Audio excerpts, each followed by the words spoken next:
Good morning, good afternoon, good evening, cottagers. Welcome in. Hello, Miko. Welcome, welcome, welcome. I hope you're doing well.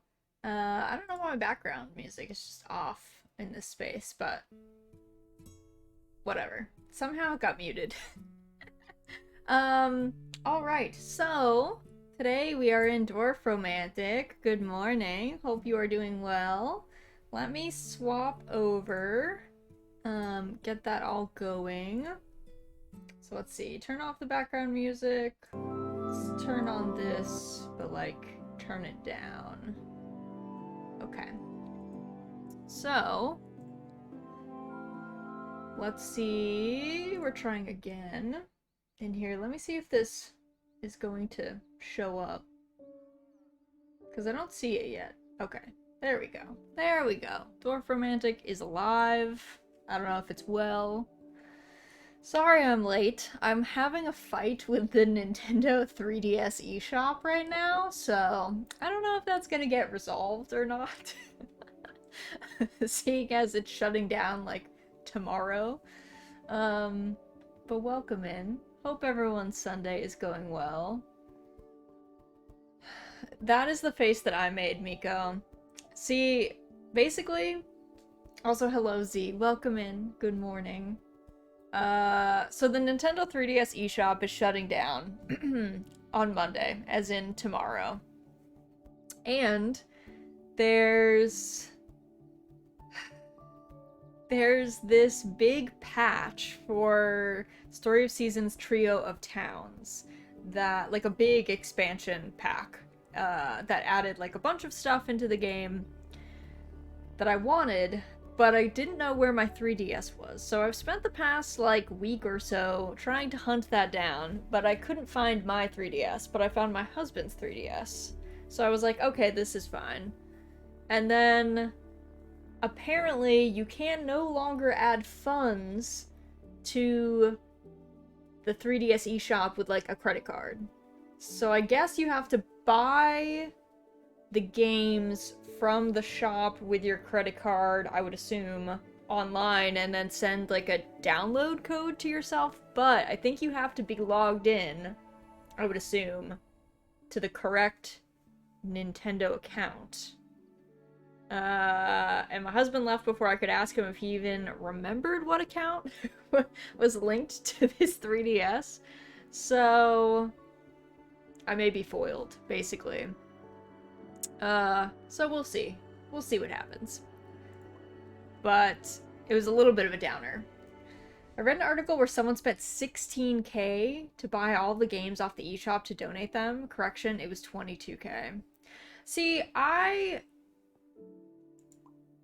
find the fact that they're shutting down the eShop to be pretty abhorrent if they're still selling 3DSs. I guess that's really the key for me. Like, if 3DSs are still in circulation, I don't think it's cool that you shut down ways to patch games.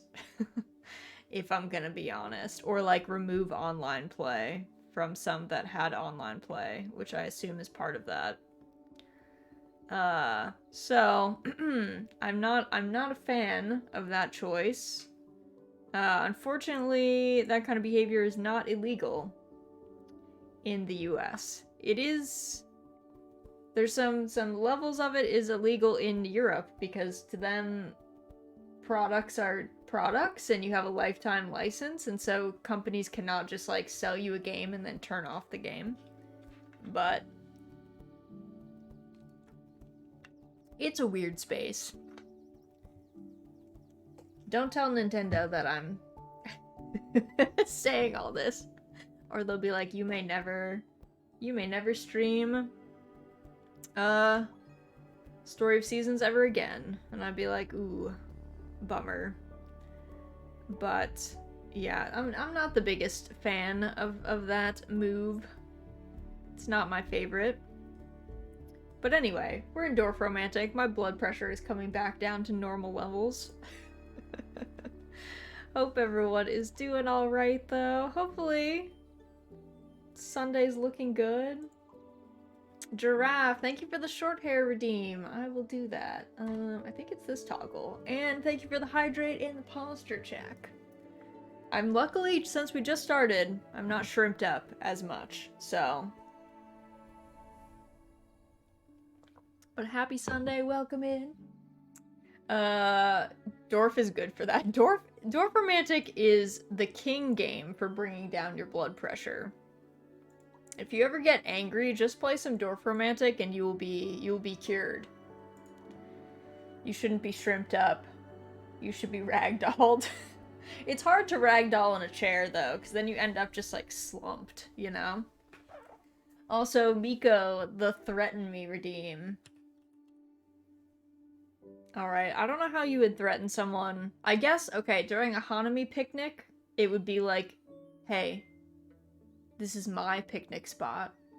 I'm setting up under this tree. I'm gonna have to ask you to move. You, your friends, clean it all up. I scouted this place out, so go ahead, get. I've never been threatened at a Hanami picnic though, so who knows how accurate that is. Who knows what actually happens in those situations. Please eat this lovely food I made for you, just for you. Yeah, true. I guess you could have the other way of being more aggressive. Killing them with love. Threatening them with love. I'm gonna orphan these poor fields. I'm sorry, fields. There's not much I could do. Also, do I have the right biomes on? I thought I turned on only 2. Which ones are on? Okay, standard and sakura. Okay, we haven't made it to the sakura portions, I guess. I was like, last time I started with the sakura, so I got lucky. I guess we gotta build out more. We gotta go places. Because that's the whole point. We want to see the cherry blossoms. I could always turn it on, you know? But I don't know. It feels like mild cheating to just only... Also, I will say the best part about Dorfromantik is having different biomes that you can, like, move into, because I think the intermediary spaces are actually really cool. So, if we don't see Sakura in, like, a bit, though, I'll cheat. We'll cheat a little bit. That's fine. I like this big pond that we're building with this beaver lodge on it. I love beavers, though they are terrifying. I don't know if you've ever like gone swimming or kayaking or canoeing or anything near beavers, but when you get too close to them and they get kind of freaked out, they slap their tails on the water and it is super loud, and if you're not expecting it, terrifying. So I've been spooked more than a few times by beavers in that way. They have definitely gotten me before. And I've been like, oh my god. What is happening? This is, okay, this railroad is already chaotic. Like, it is already off the rails, really. I was trying to keep it cool, but getting this big connector here so early kind of made it just aggressive. The most aggressive railroad I've ever seen. We have lots of these, like, circles, like, these clearings, but I only see, like, we have a deer in this one, and then we've got 2 deer. Oh, 3 deer. I thought there was gonna be a boar or a bear in one of them, but no. Only deer. So in case some of y'all have not seen Dorfromantik, the point of the game is we've got this lovely stack on the right side of our screen. It is randomly generated with tiles. Some tiles have quests on them. If you complete quests by linking however many like tiles together as they ask for, so in this case this one wants 6 more trees attached to this forest, or 2 more water tiles, or only 1 more field, then you get more tiles added to your stack, and you pretty much just go until your stack is gone, and it is a very relaxing game. I highly recommend it. It is very chill. One of my favorites of all time, which is, as we said, good, because, you know, the blood pressure Nintendo was getting my blood pressure up, so good to have some ways to get that down. But yes, it also has a great soundtrack. Not gonna lie, soundtrack is good. The visuals are amazing. It's very fun. I don't. What is this? Woodland Railroad? I don't know if I want a Woodland Railroad. Where to put you, rail friend? Let's put you. Well. Okay, we'll put you here, and then we'll connect it later. Afterwards.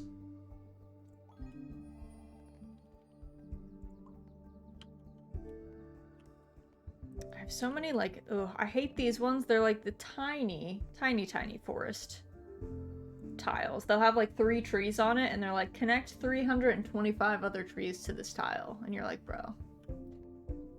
Bro. Look at how small you are. How am I? You're not even giving me much help here. Like, what are we supposed to do with this?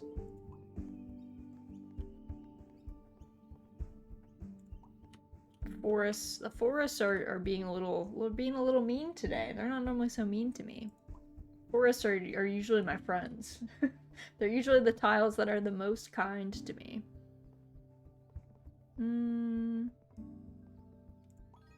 There we go.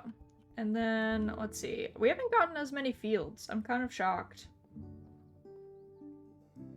Not as many fields as anticipated. Let's see. Do I want to... I think I want to keep building this railroad. I think that's probably the way. Oh, this would be good. Okay. So there's these rail stations that are...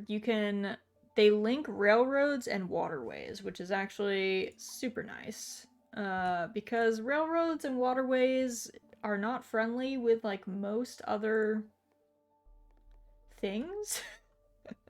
They have very specific requirements for what can be placed next to them, and they don't like most other tiles, so having a tile that appeases both of them is actually very, very nice, very helpful.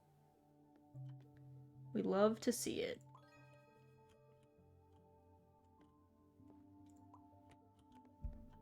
Let's see. Where are the sakura? Where are the blooms? They don't want to show up. The new biome is like, nah, I ain't coming out. Guess again. Guess again. Let's see. How close is this one? Okay, this one's only 4 away. Okay. Got some fields. Oh. Let's see, a river. Only 5 slots. Actually, you know what? Let's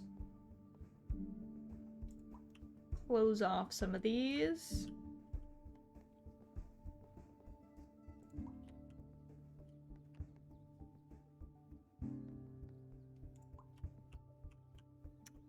This is quite a lake.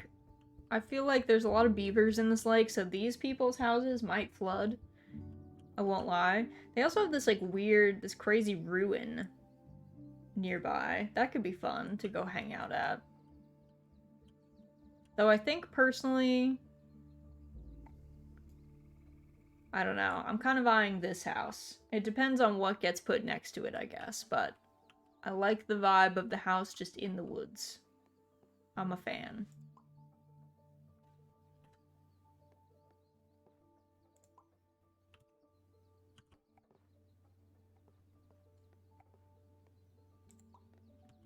Let's see. Let's add... Our city is coming along.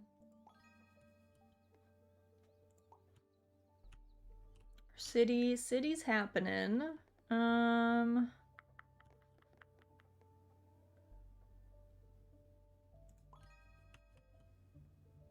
There's that. See, the railroads and the waterways, I would not want to be there. Boats, I would not want to be a tugboat driver in this world. And I also do not want to be a rail worker. Um, it seems very stressful, if I'm gonna be honest. It does not seem like a fun gig. Seems definitely more trouble than it's worth.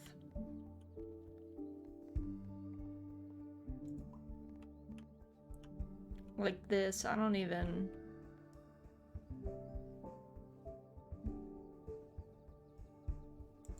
Okay, I guess we're making a big roundabout over here. I'm not really sure why we needed so many rail tracks to do that, but that's what we've chosen. Shipping is perilous here.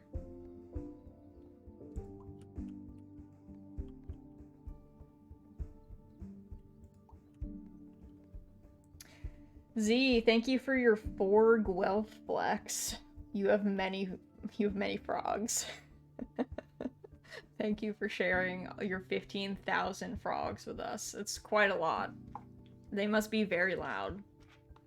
Trains, hello Aoi, happy Sunday, welcome in. I was banking them for funsies. There you go.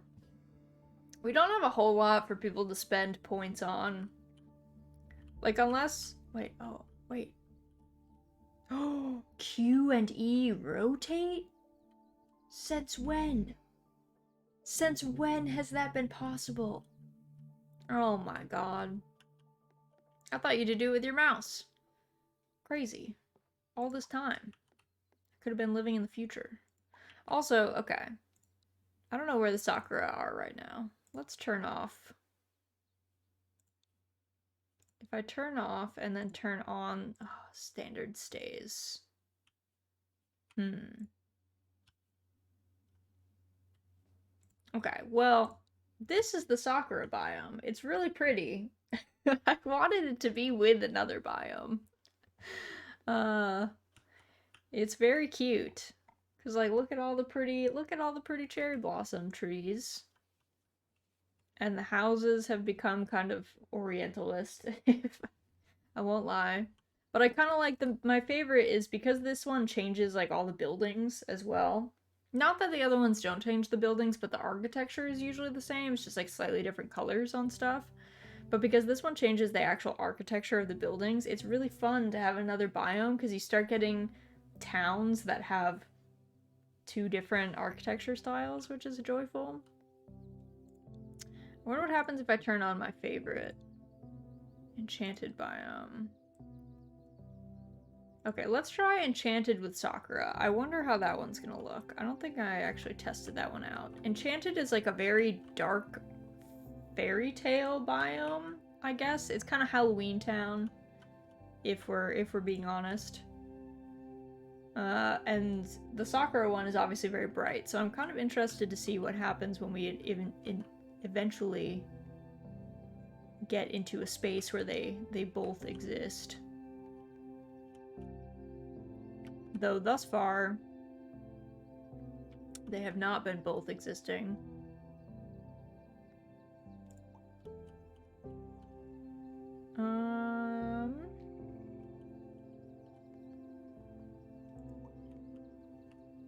But hope everyone's weekend is going well, actually, not just Sunday. I hope everyone's having a good weekend in general.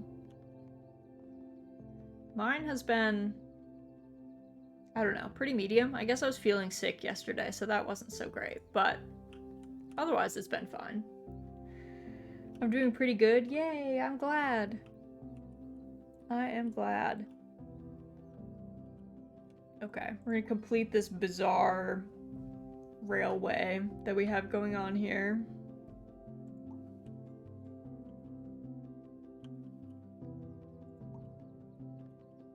Let's see, what's our other quest? We've got this river situation.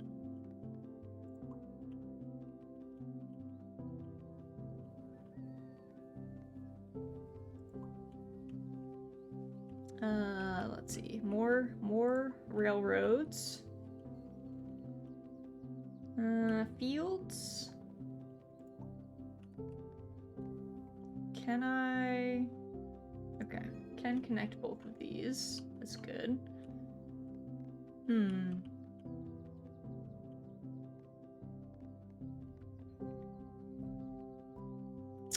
Where do I want this other field system to go? Maybe here. Maybe here. And then that way we can kind of build off of it. Ooh. I like these water mills. Is that what they're called? Anyway. With the big water wheels. I like them. They're some of my favorite tiles. Cause like, I don't know. I don't know what it is about water wheels, but I like them a lot.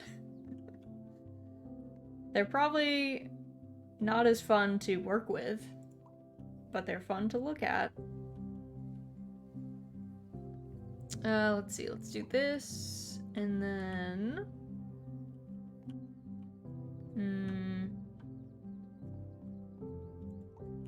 Put a cap on those. Our map is getting very leggy. We have like trade lines running way out this direction and water running way out the other one.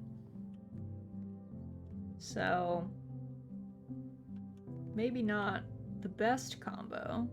Also, I thought these were gonna connect, but now I'm wondering if they won't. I might need a like a rail station. Which is like, do I... Maybe I just stick it on there, just in case. Just doing a Pokemon Nuzlocke right now. I'm tempted to do a randomized one. Nice. I feel like Nuzlocks and stuff are really good because... I don't know, they just add more playability. They like increase the longevity of those games, I guess. Which is always a positive. Like, I'm personally not a fan of monster collecting or monster battler games. But if I was, I think I would like the option to keep playing them in a way that still felt fresh and was like slightly challenging, you know? So it's nice that Nuzlocks kind of offer that.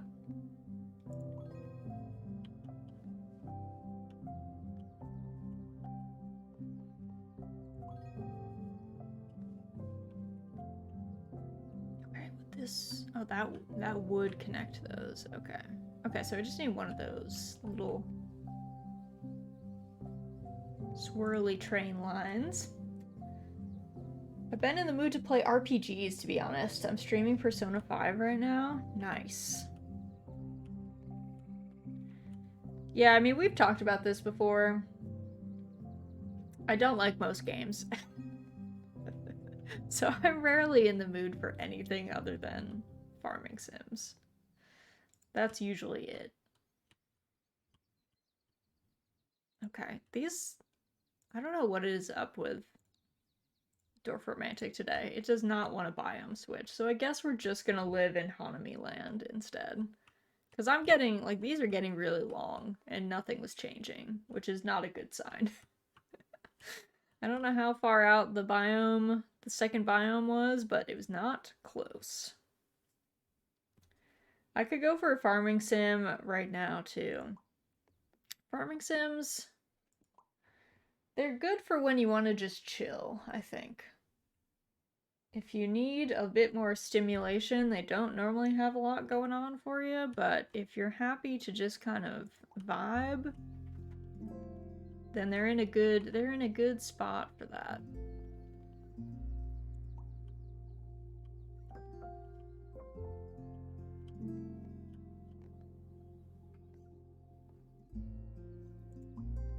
Okay, now we have 2 fields that we have to connect to that space. So, not the best. I guess we can do 2. We have 2 capped points, I guess, that are fine. Let's see. Do I have any good? Not really. I let this get so long in my pursuit of the other biome that's now it's like unwieldy. You know what we should do sometime, Raz? What should we do, Owie? What should we do? I like this little village I've made near these fields. It's like a little farming town. We should play Stardew.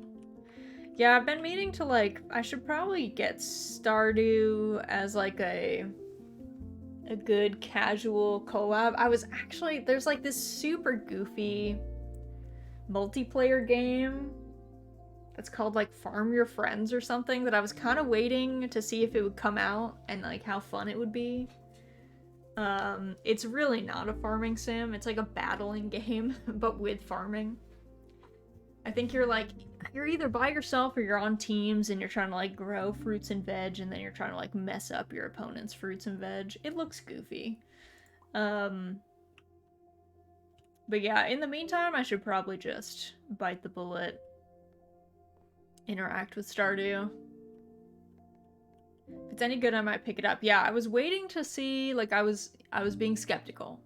So, I was waiting to check how good it would actually be, and it's not out yet, so who knows what it'll be like. But I had at least looked at it and been like, oh, that's kind of an interesting concept. Okay, these 2, I can't connect these 2 again.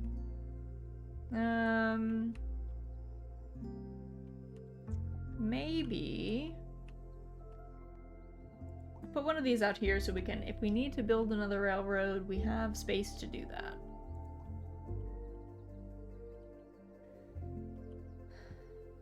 But yeah, honestly, my one hang up with Stardew is just that I don't really like Stardew.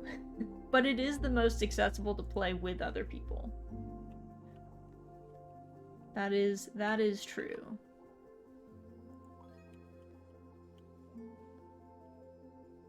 Hey Raz, hello Iris, how are you? Welcome in. Happy Sunday. I don't know why I keep forgetting what day it is, because it's like one of the more obvious days, but hope you're doing well. I always mix up Tuesday, Thursday, but that's like a little bit more sane because it's a work week. I don't know, your brain gets fried. But I should know when Sunday is. Doing alrighty, how are you? I'm doing well, you know? I had a fight with the Nintendo eShop, it got my blood pressure rising. And then, but now we're playing Dorfromantik, so my blood pressure is returning to normal. So it's a good Sunday. All is well. We're enjoying the blooms in the new, well, it's not super new. It came out a while ago, but there's a sakura biome in Dorfromantik. So we're just enjoying the scenery and the music. Yeah, basically the 3DS eShop is shutting down tomorrow, and of course, I lost my own 3DS. I was looking for it for days, and I couldn't find it, but I found my husband's, so I was like, it's fine, I'll just use my husband's and buy the things that I need and get the DLC that I need, and then of course, in classic fashion, you cannot buy things from the eShop with a credit card, which added just, you know, another like wrench in the plan. And my husband is not home for me to see if he even remembers what his account is on there and if we can even log into it. So the whole venture might be doomed, but I kind of knew that that was a possibility, and I'm living with it. It's okay. I've accepted it. I knew it could happen. Imagine if you lived at one of these houses. Look at this railroad. Like, you live here. You're like this middle house. This railroad comes right by you. Look at these tracks. Like, the most confusing railroad. I don't know, maybe you're like a supply depot and it makes a little bit more sense, but I feel like not really. I feel like that's maybe not the case. And instead, you just live in the most confusing rail spot in the world. Funnily enough, Raz, I always like, that's my house. I lived there. My house looked exactly like that. It's way better than what I build. Oh, okay. In this game. I mean, do you go in create mode and then you're just zooming with only railroads?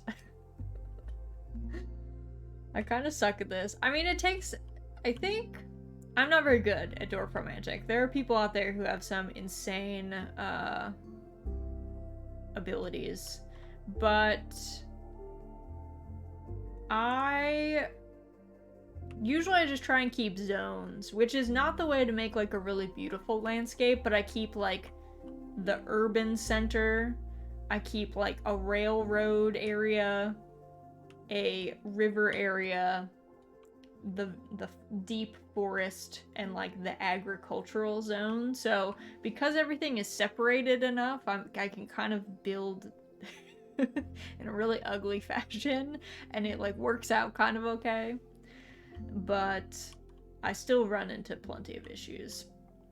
I still kind of hamstring myself. Okay, how many did this want? This wanted 14 more fields. Okay. We're just gonna kill that quest. Sorry, quest. I'm saying no. You were too difficult. The one thing I find is hard is when you have multiple types on one tile. Yeah, I think usually for me, the worst ones, by far, my least favorite tiles are river tiles with railroads on them.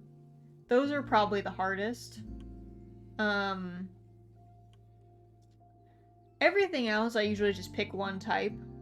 Like I'll pick whichever one has the most. So if it's like this tile that had trees on it but it was attached to a bunch of houses, I just treat it like a house tile.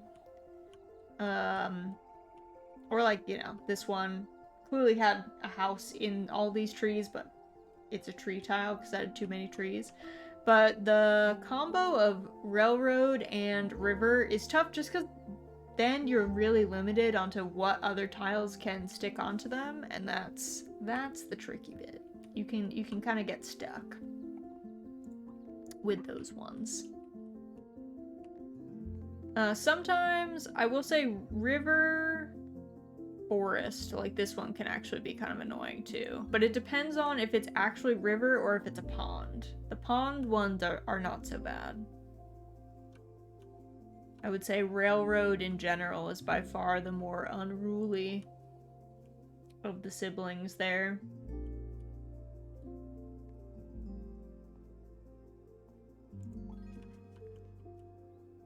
Oh.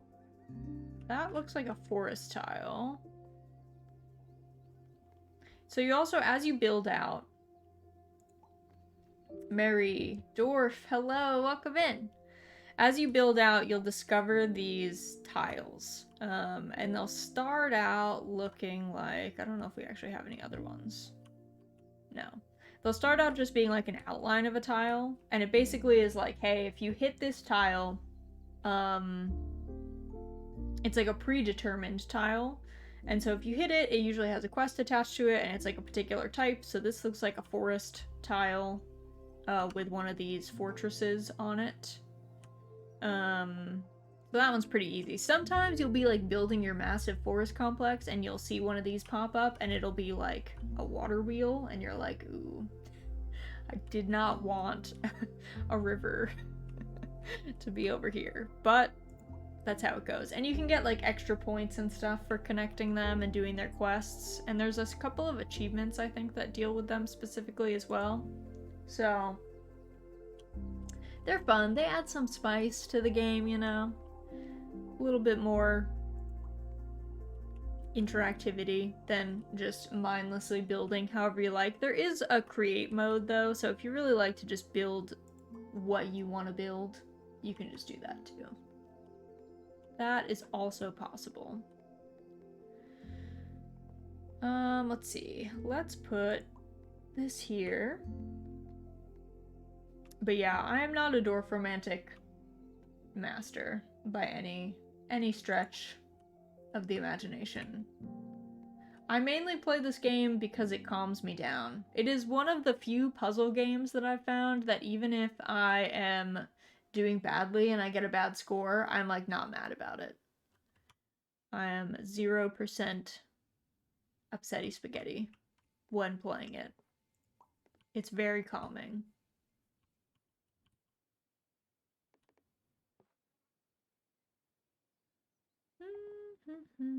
Let's see. Let's do that. Speaking of relaxing games, I recently picked up a transport sim and it's pretty good. Ooh, which one? Which game?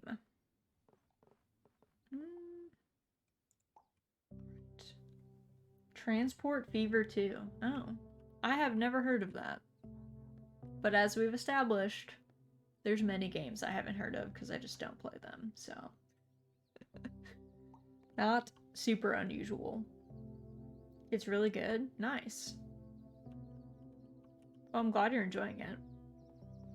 It's always good to like find new games that you like.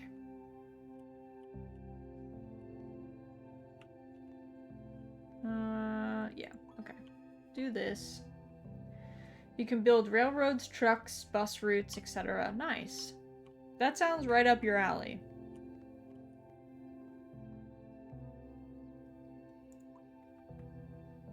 I think there's even planes in there. Well, that's kind of an interesting touch. Got all kinds of transport. Okay, so this is a 7. Question is, do I think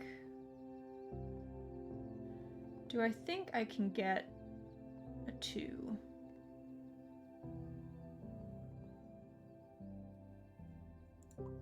Maybe. Maybe.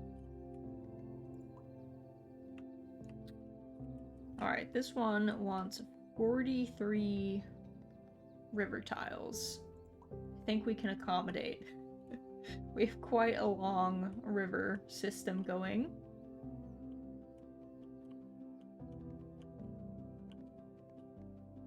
I need more like duplicate fields. Like I need more tiles that have more than one field on it.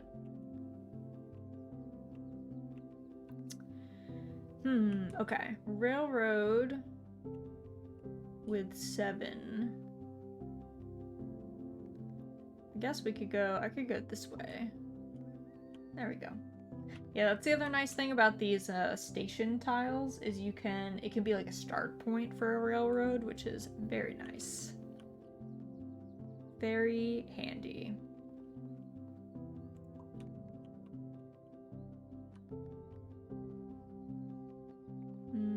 Let's see, let's do this.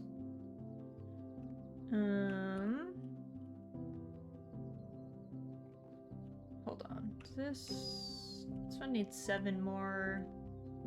Is there a way to connect these? I guess I'd have to build all the way down to here. I could do that though.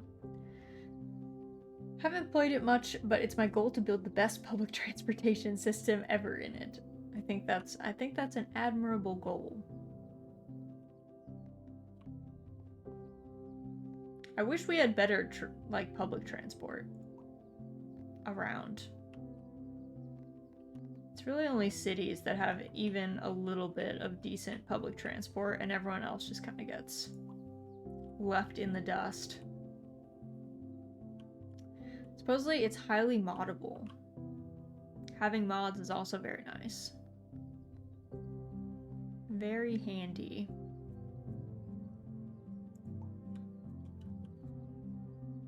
Okay, this is a 17. Oh, nice. Getting 2 quests at the same point is so nice. Because it always is kind of challenging when you have one quest that's like I want only one more, and then the other one is like, well, I want two more. And it's like, okay, well, I guess we have to do one and then one.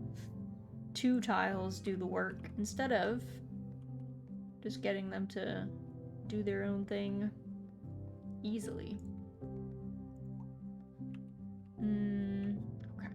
More of these.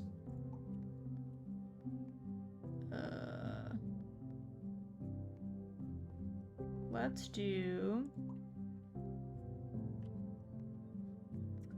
Question is, am I gonna get... So I have 2 house tiles over here. Am I gonna get 2 different house tiles? Or should I do 1 and 1? We'll try 1 and 1. That might come back to bite me, but we will give it a go. Also,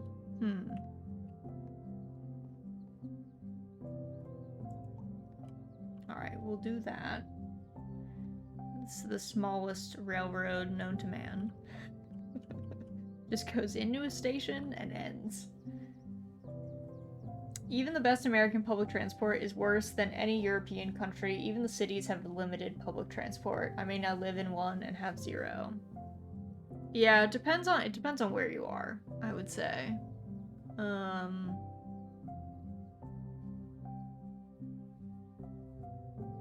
Like, New York City has a good amount of public transport, but it's also quite large, so there's still areas that are, like, kind of a huge pain to get to. Boston's public transport is not the worst thing in the world because it's much smaller, so it's kind of easier to, like, get where you need to go via just the T. But, like, you don't need a car, I should say. And in New York City, you should not have a car, because it will not serve you well.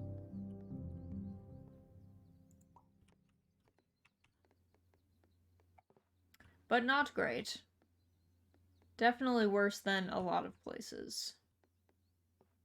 And usually the buses and stuff are pretty not good, I would say. But yeah, you should not drive in New York City, or you will probably die. Like, that is not gonna work out for you.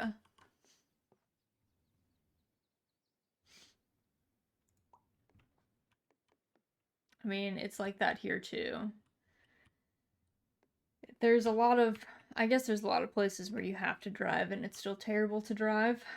Back for another Cozy Sunday. Hello, Mighty T, welcome in. Hope you're doing well. We're just playing some Dorfromantik, vibing out. Chillin'. Talking about bad public transport, you know, the usual. The classic. Let's see. I think, how close are we here? I think, what if I did this? And then we're gonna connect those friends anyway. Yeah, let's do this, and then we'll connect these two, because I don't really like having 2 windmills next to each other. It feels silly. If I can avoid it. I try to.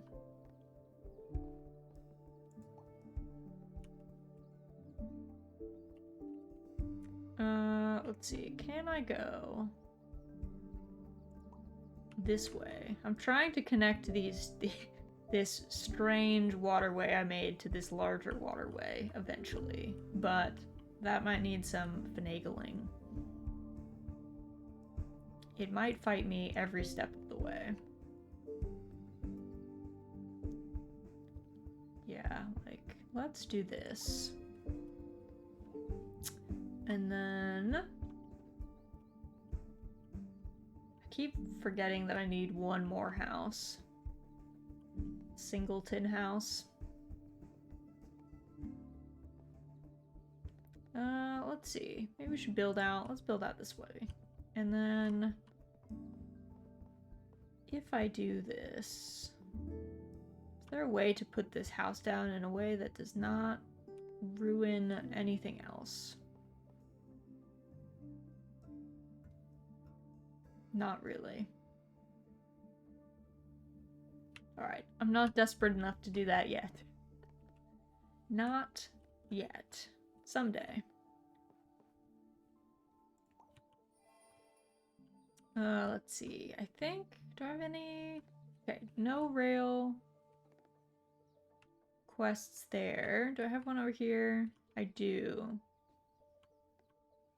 But I kind of just want to complete this loop so that these trains can, I don't know, live their best life. The trains do sometimes get stacked up on each other, as these two have done. Oh, okay. Now they're going their separate. Now that the loop is complete, they are free. They are free. Don't ask how they don't collide. I don't know. They're just magical like that.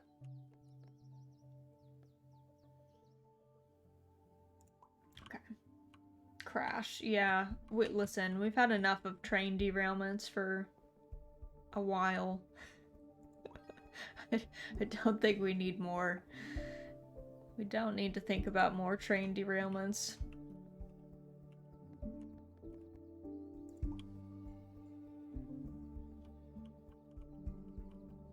Need to find something to fill that spot too.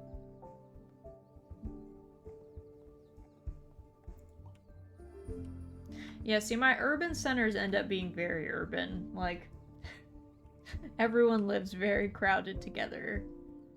And then, I think personally... I don't know if there's a house I'd want to live in yet on this space.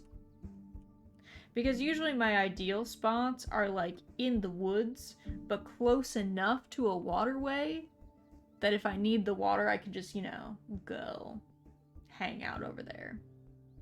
But not so close, you know, like these houses, like these might flood, you know? Like there's a lot of beaver dams here. This seems precarious, this zone.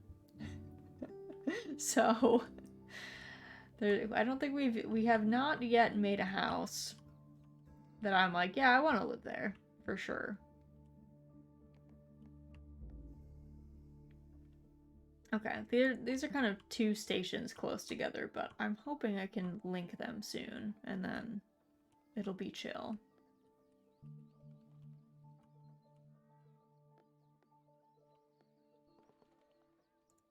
Okay, so we need 2 fields there.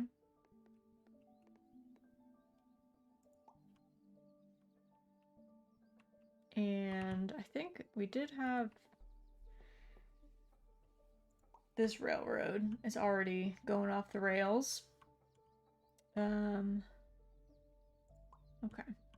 I'm building these massive cities too, because what usually ends up happening as like the game goes longer is you start getting more and more quests that ask for a lot of things stuck together. So it helps if you've already gotten like a massive city and then you can just kind of add on to that. Otherwise, it can get a little tough.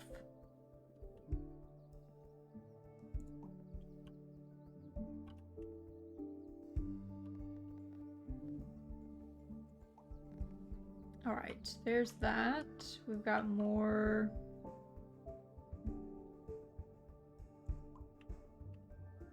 Actually, this house is kind of cool. It's near... Okay, maybe I want to live here. This house, off by itself, but right near a cool ruins of some fort, which would be pretty rad. Right up against a big forest. Does have neighbors in the forest. Could go visit neighbors. It'd be a trek, but could make it. 2 fields right outside their house, so clearly they're growing their own food. Great for them. Close to a river, but it's like a small river. I doubt this is going to flood, and the fields provide like some kind of barrier, you know? So I think this is where I'd live. This little house. I think that's where I'd be. All right. Also, we got is that our first boat? I think it is. Our very first boat is making its way up this. See, this is what I'm talking about. If you were a boat operator, this would be literally maybe the worst place to work. Look at how narrow this river is. And then you gotta deal with beavers and their dams all the time. I don't know. It seems perilous. I mean, it looks cool, but perilous.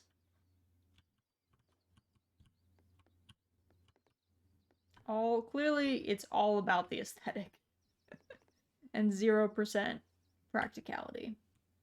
Okay, we need one more house here.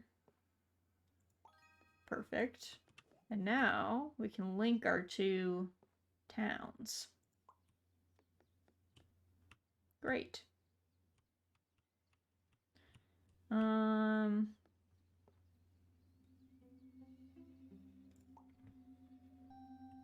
There we go. Oh, nice. And now we do this. Got those all sorted out. What else? Okay, let's see. What quests do we have? We have 2 forest quests and 1 railroad quest. And I should probably fill in some of these spaces. And like this zone, this zone. Maybe start trying to get these connected.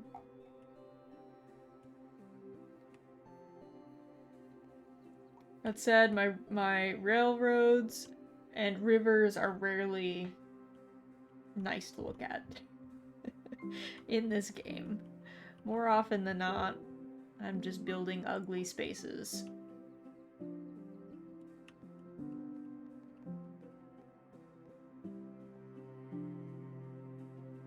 Some people build like really cool stuff in here though. Some people really they go all out. They have a talent for making like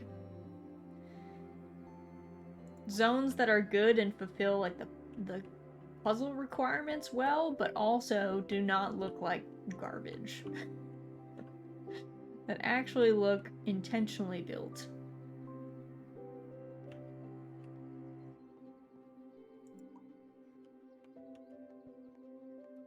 Okay, so now I can connect my 2 field zones. And then maybe start filling those in.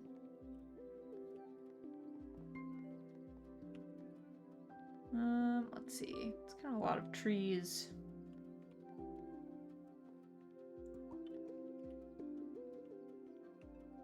Okay, this is a very long railroad, so I think I should connect it to my...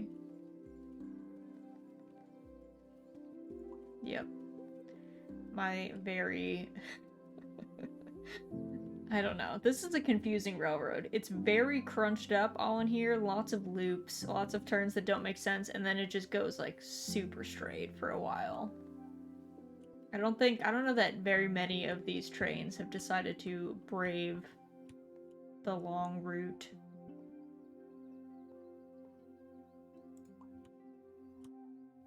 Or at least not yet.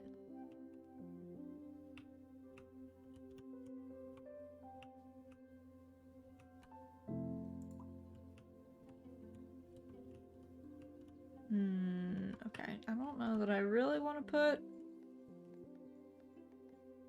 one of these really twisty railroads out there, so let's put one here.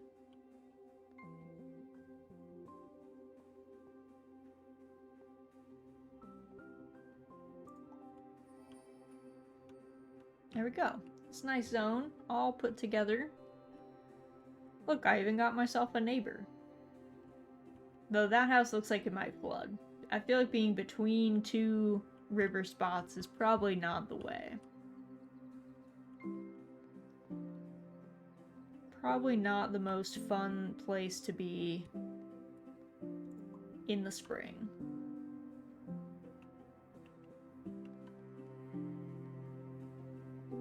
Alright, let's make another... Let's see.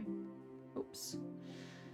We need to make another town, but it can only have 29 houses. So, oh. Are these towns not connected? I guess they're not. Alright, well that was kind of perfect. I accidentally didn't connect those two. And it worked out for us. So I just need a single house. So I'll have to look for that. Keep my eyes peeled. Mainly because my brain never thinks of single houses as being house slots, usually. It's usually like whatever else is on the tile. So then I'll just end up placing a lot of single houses in random places that are not super helpful to me.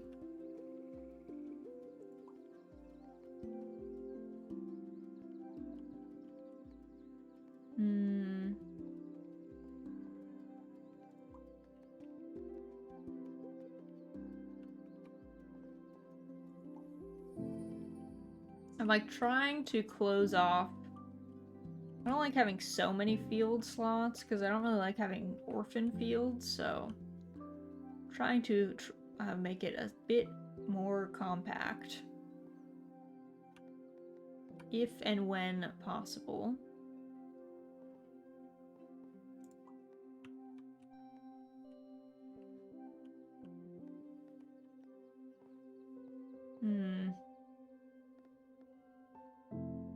Alright, let's do this. I'm gonna try and make more forests to connect over here, but we'll see how well I achieve that goal.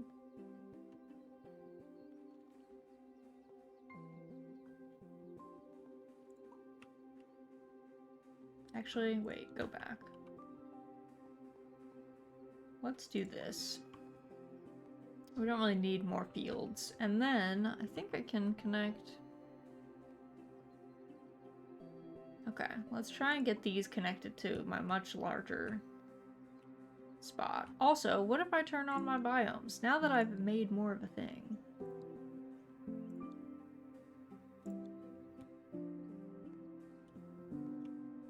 My god. Why did it do this? Okay, wait. Okay, the cherry blossoms are all the way out here? This is the only spot? Everywhere else is normal? Nowhere else has cherry blossoms? This is the worst luck I've ever had with mixed biomes. Alright, well when we inevitably finish this stack, I'll have to make a new one. The sakura, they're so picky. I've never seen that. Usually there's like, with a map this size... Oh, maybe that's the problem. What if I put like 3 different biomes in? What if we do standard, sakura, and lavender?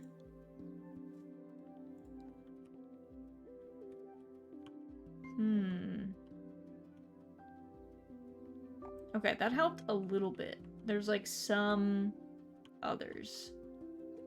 Yeah, see? This is what I was talking about. There's some mixed towns. So like these two, these are like blossom and or like lavender and sakura mixing together, so you get these cute towns that have actually different architecture. But yeah, look how picky they are. I've never seen that. Normally with a map this size, it would be like the bottom section would be one biome, then like the field section would be a different one. Like normally they swap pretty quickly between the two of them, but I guess not. The sakura are out here being very aggressive. They're like, no, it's not spraying over here. Raz, think again. Well, it's spring out here. I'll make my own sakura space then.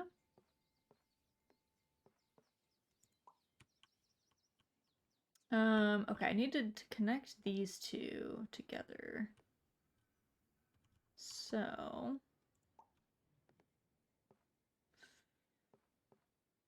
Okay, it's so close.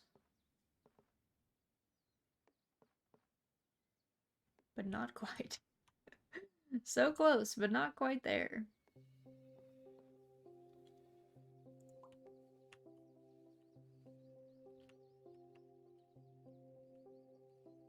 I like having different biomes because I think it like makes everything much prettier, but you need the biomes to play nicely, I guess. And these ones did not want to.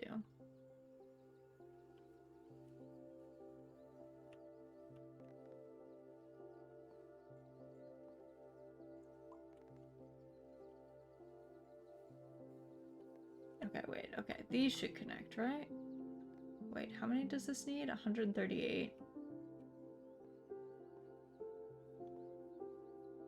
Okay, we'll try and build out this town first, I guess.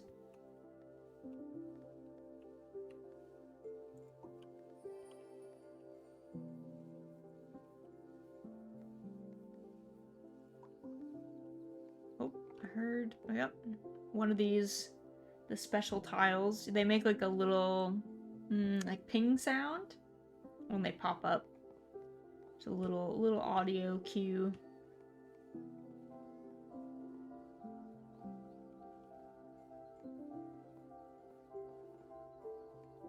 Alright, well I'm gonna orphan that tile. Sorry, tile. I'm trying to make a little bit of a cherry blossom, you know, forest over there.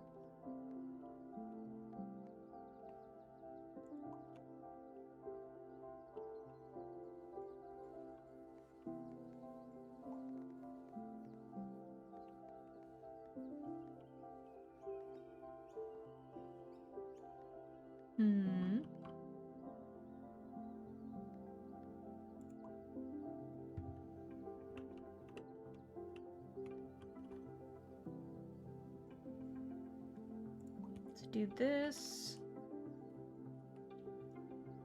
Alright, I need a pond with only 10 spots. Only 10 can be connected to that one. I'm like trying to connect these, but I don't know if they're gonna cooperate.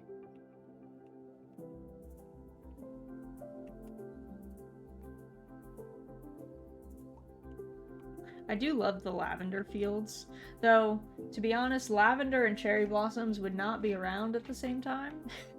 So, kind of a strange biome situation. But maybe these are like fields of, I don't know, tulips maybe?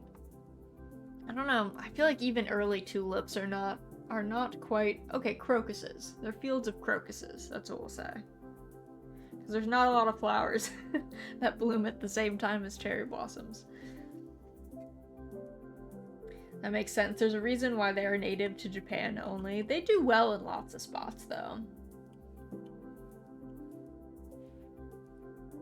They do well in a lot of places. So they're not so hyper specific in their needs that they can't leave their original location.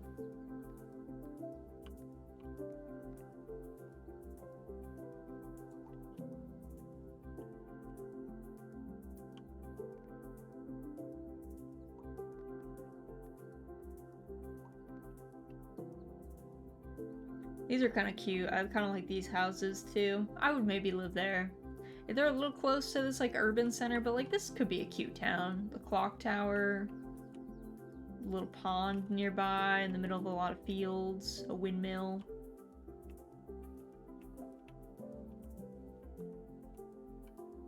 The urban sprawl is a little much for me, but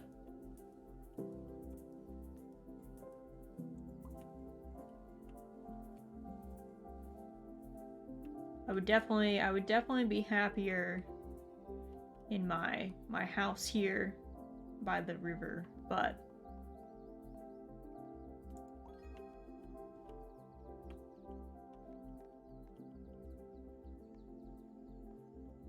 let's see.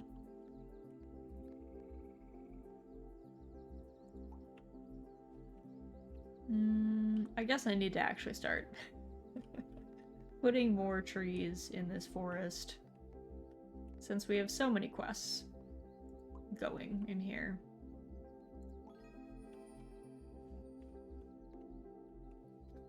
Let's see, so we actually do need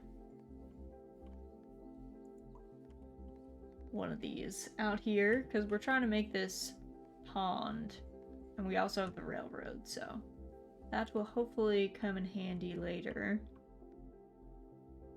We try and connect them.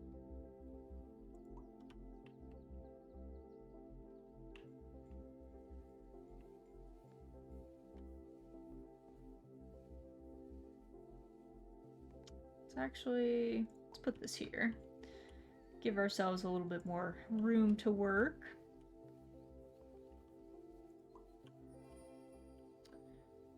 Actually, can I roll that back? I want. Nice. That actually works even better. Okay, so now we need 5 houses. It'd be nice. Hold up.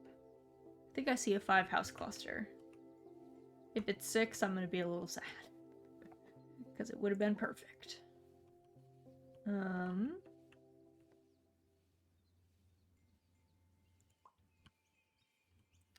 2, 3. Oh, it's perfect. Look at it. A 5-house cluster. Just what we wanted. So that is complete. And then... oh yeah, we need to connect these two. So...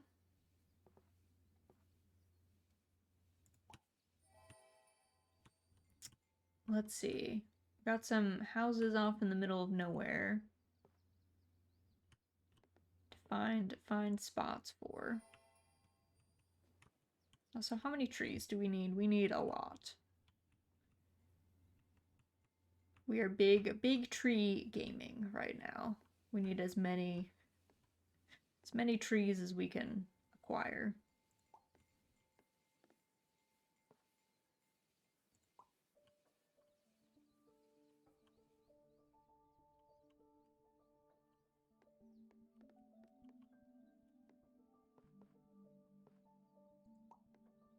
Okay, here's another tree spot.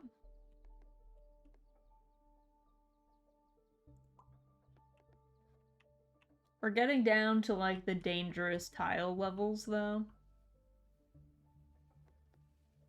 Like we have less than 20 right now. And we do have like, you know, some quests that are coming up, finishing, but still. Not the best spot.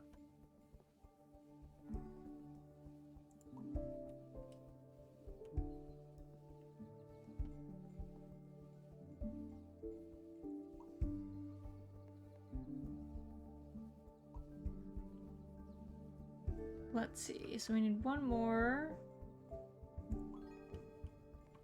there. Alright, can I finally connect these? Let me zoom out. Are these all lit up? There we go. Finally. Finally, we've connected all of our houses in our city.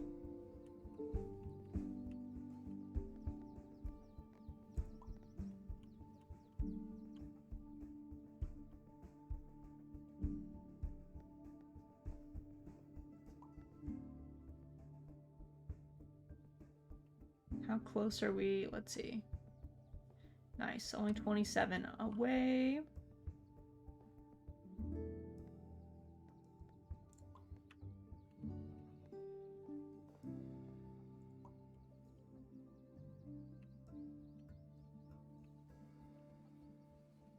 So we really need to finish, let's see, so we need to finish our tree quests, maybe. Water quest. We're running a little thin on options.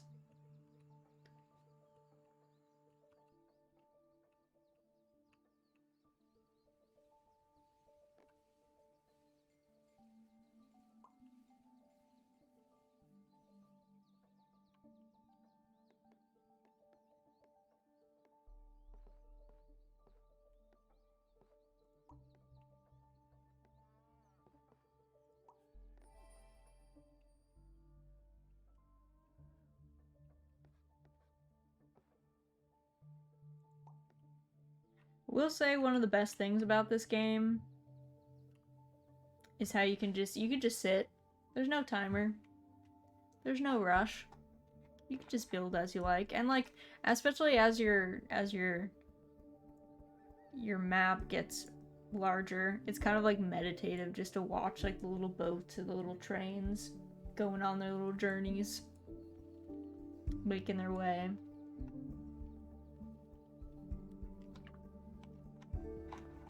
And there's all sorts of just like little scenery bits, you know? Little patches of flowers that pop up. I also love the birds, are one of my favorite things. The birds fly over tiles and you can see their shadows on the ground. I love them a lot. And you'll see, sometimes it's like single birds, but sometimes it's like a whole flock. It's very cool. How did those trains not blow up? They literally crashed. I don't know. Trains and boats can go through each other in this world without issue. They've just got that, they've got that power.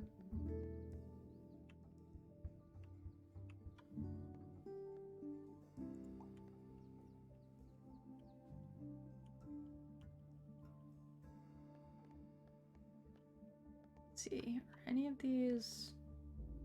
I'm trying to like close off. This field has gotten long. This field system is aggressive.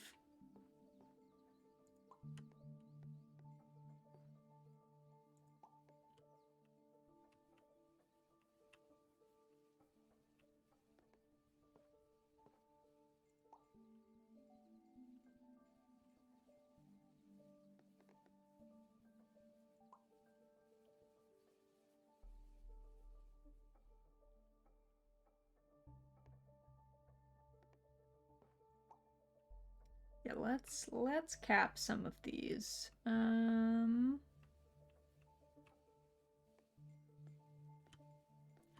railroad is doomed, I think.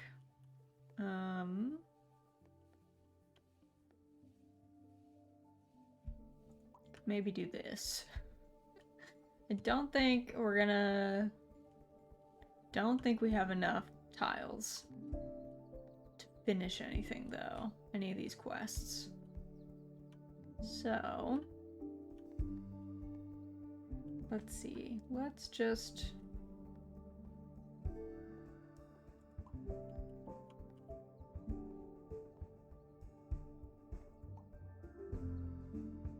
Is there any spot in the woods? Oh, one of these will complete. Okay.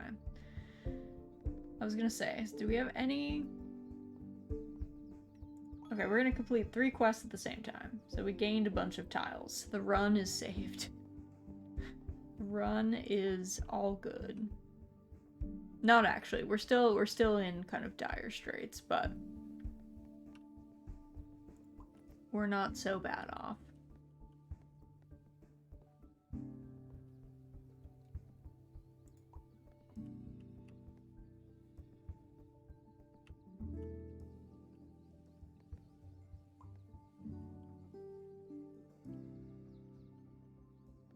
Yeah, see, here's like a flock. I love the flock of birds. They're my favorite. And I just like seeing all their little shadows on the tiles as they move. I don't know, they're very calming. Everything about this game is clearly meant to be like, hey, chill out. Everything's all good. No problem. Okay, this waterway is all set. These trains are fine.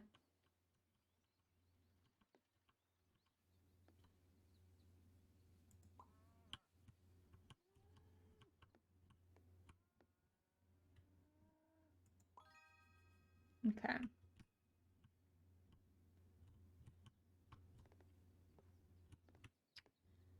Let's see. This...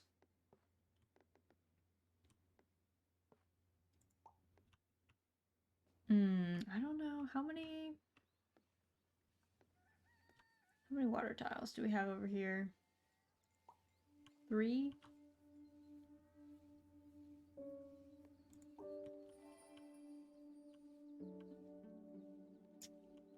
Let's see.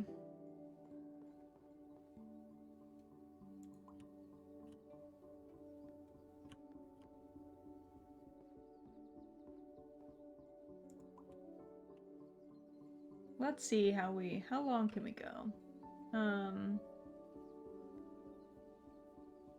Oh, that's why. I was like, why will those not connect? Turns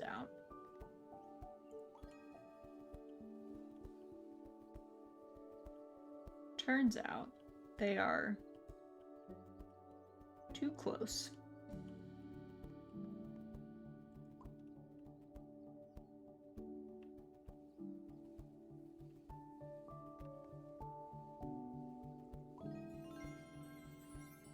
We unlocked a new skin for our boar. Alright. I have no idea why. Let's see. True fan. Finish at least 50 sessions with a score of 5k. Gain a high score of 15,000. Well, don't know if that's gonna happen. Score 250 perfect placements in total. I don't know. I don't think we've been doing that well on that front this time. Not this time, at least.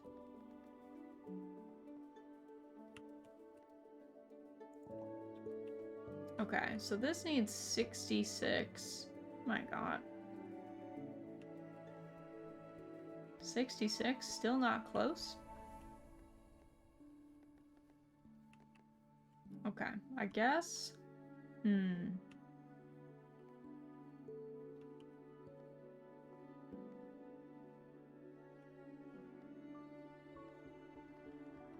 Let's keep going with this one.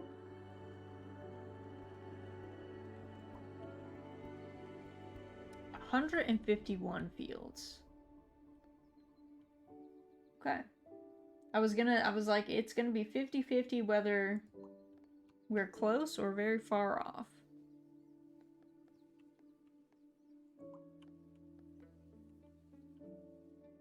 See, this is when we start getting into the, did you think ahead? Were you planning on getting to this stage in the game? Have you been building massive structures? Sometimes the answer is no. Also, let me check. I don't have any other rail quests, right? I don't think so. Okay. So, all of our rail tiles we will funnel into this spot.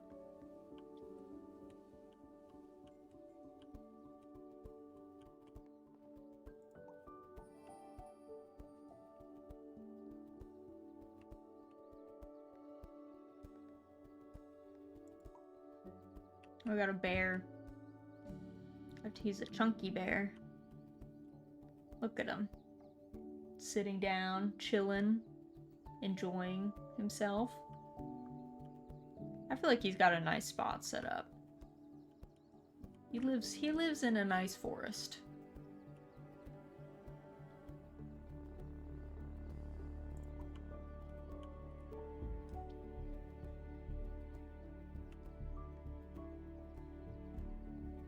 Let's see, let's go. Where to go with these? So I'm currently looking at some houses my parents are applying to, and oh my god, the area is so gorgeous. I don't love house shopping. If you've ever, like, house hunted, it's actually horrific, but I like helping my friends house hunt, where I can just look at, like, Zillow and Realtor, and it's not my money or my stress or my problem. Because actually, house hunting is kind of awful, but, like, doing it through someone else, not bad. Getting to, like, do all the fun bits, like going to see stuff, but then not really caring about the paperwork and stuff, is much nicer. I've apartment hunted. It sucks just as much. Apartment hunting is like its own fresh hell, and it depends if you're in a city as well, I would say. Like, city apartment hunting is kind of insane in its own right. But but it's a slightly different vibe than house hunting. You mean you enjoy vicariously house hunting? Yes. Yes. I really enjoy vicariously house hunting. Um, actual house hunting has never not been. I mean, it's not the worst thing, but it's pretty unfun, I would say. It's very like how best to describe. I think the worst bit is, right, that you have to like compile this list of places and then like you have to go see them. And at least with house hunting, like 99% of the time, you know in the back of your head that unless you're just super wealthy, okay? If you're super wealthy, like none of these problems are real, but 99% of the time you really like how a house looks, but you also know, like, you take note of the areas that they didn't photograph, you know? You're like, huh, I wonder why there's no pictures of the attic or the basement, or I wonder why they didn't show multiple views of the bathroom. And the answer is because they're awful. So you get really hyped up and you get really excited because you fell in love with this house via the pictures, and the pictures look really nice. And then you show up there and you find out that there's something like crushingly wrong with the house. And then you're sad because you still really want the house and you like the area and you like think the outdoors is really nice, and like from the outside the house looks great, but then the foundation is like cracked. And you're like, ah, this is why this house was in my this is why this house is in my price range. It's falling apart. That's why. I see. I understand now. And it's just the knowledge of like, you know, you could buy it, but then you have to fix it, you know? And it's a question of like, well, how long can I run on it not being in good shape and still be okay? Because you also find places that you're like, well, it's okay. The boiler might explode in like 2 years. And then it's like, well, do I want my boiler to go? Do I want to have to replace a boiler 2 years from now? And sometimes you say, yeah. And sometimes you say, nope. No, thank you. Then there's me who found a nice looking apartment but found out it's in a shitty neighborhood and has landlords that don't take care of things that break all the time. See, I feel like that's the killer with apartment hunting, is more often than not it's like hidden problems. Like you wouldn't know that the landlord is horrific in an apartment until you're like in there, you know? And then you realize that they never show up and that like management is just absolutely awful and it's actually a nightmare to live there. But like you don't know that until it's like too late. Or a septic system that is really awful, but since those require an in-person inspection, no photo can do it justice. Yeah, true. That's the other thing. If you're ever going to house hunt, either to buy or to rent, and like a standalone house, because standalone houses have issues that are like unique to them. If you are not really confident in your ability to evaluate house problems, and like very specific ones, plumbing, electric, like what water damage looks like, or you know what patched up water damage looks like, that kind of stuff, I highly recommend getting a buddy that does know that and bringing them along to all of your house visits. Because those are the people, you want like a really skeptical person too. They have to be really grounded. Don't bring your friend that's always like encouraging you to do stuff, because they'll probably encourage you into a bad decision. Not that they're trying to like do it maliciously, but you want the skeptical friend. You want to bring the friend that like is gonna come to the house and be like, but Raz, this neighborhood, you would hate this. Why do you want to live here? And then you can be like, oh, okay, you're right. I've I'm living in La La Land, and they can be the one to be like, okay. But no. I'd rather live in a house than an apartment, but if I'm living on my own, I might have to get an apartment. Houses do come with their own issues, but they are a lot nicer to stay in than an apartment. Landlords are usually better. Plus, there's less of a chance of you having a roach infestation. Well, never say never. You can get roaches in houses just as well. But yeah, I would say the house issues that you'll find are more like, I don't know. Houses have a lot more like, it's unlikely that an apartment complex has just like a huge boiler issue, and if it is, there's at least like multiple people complaining about it. The one problem in a house is it's like just you and your roommates, and it's really just like one property and probably a landlord's portfolio, so you gotta be a little discerning to be like, does this place flood? is this water damage? You know? They won't tell you those things. You can, and the other thing is you want to make sure that you get a good person during your doing your inspection. It can kind of be easy to also be kind of like taken in, I guess. Because sometimes I don't like, it's illegal, it's not correct, but there are people selling houses out there that know all the inspectors in the area, and they like pay them off to not tell you that things are a problem. That does happen. It's horrible, but it happens.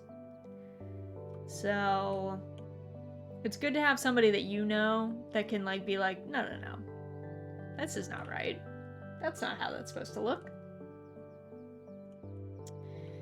But yeah, both come with their problems, I would say. Apartment hunting and house hunting. But that's why I like to do it vicariously. I don't like to be the one on the hook, but I'll come look at a house. I'm also the friend that'll tell you that the place looks terrible. I'm the one that'll be like, this place looks like a shack. I don't know, are you sure about this? Just harder when you're moving out of state or, God forbid, out of country. Then it's really hard to go check out a place, especially when you're not sure it would be good. Yeah. Yes. I would also say, in general, if you are moving out of state, or even if you live in a really big state, and so there are like regions within your state, there are like big differences between different spots. If you're moving to like a place you've never been before, either by region or by country or whatever, do not move there and have the first thing you do be buy a place. You should always rent for at least a year within the exact like region that you want to live in, because microclimates exist, right? So if you really want to live on that mountain, make sure you rent on that mountain, because maybe after a year you don't want to live on that mountain, and you don't want to be stuck with a house that you cannot get rid of quickly.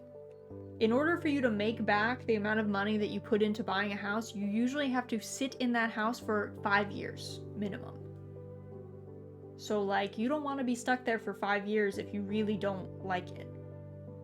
So do not ever buy in a place that you have never lived before, that you don't know what's up. I'll say it's usually way easier to find a good place after the first year you lived there. Yeah, after the first year you lived there, you like know the spot, right? You like got to know everything. You're much more savvy about like what's good, what's bad. You've made friends with people, and then you like know. You can ask them, right? You can be like, hey, who in the area is good at XYZ? Who do I need to call? It's way more difficult if you don't know all that stuff, and then you're like buying. It's very stressful. It adds just stress that you don't need to an already stressful situation. Let's put it that way. My parents were going to buy a place, but we're going to end up renting. I think that is for the best. I think that's a good idea. Rent for a year and then buy. Like, my husband and I bought when we moved out here, and we did move like to a different region than when what we were living in, but we had already lived in this region for years. So we were like cool with it. We knew the area quite well. So we weren't like weirded out by it. There was no real surprises. But if you've never been somewhere before, basically you don't want to be surprised when you like need to be handling a situation. You know? They say they want to buy a place this fall, but I'm not sure that's the best idea. I would be cautious about that. Again, just because, you know, a place can look super nice and then you end up hating it, you know? And then you don't want to be stuck with a house that you don't like living in, or in an area that you don't like living in, and you didn't know that you didn't like living there until it was too late. But,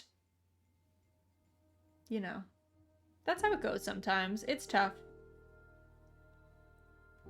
So yeah.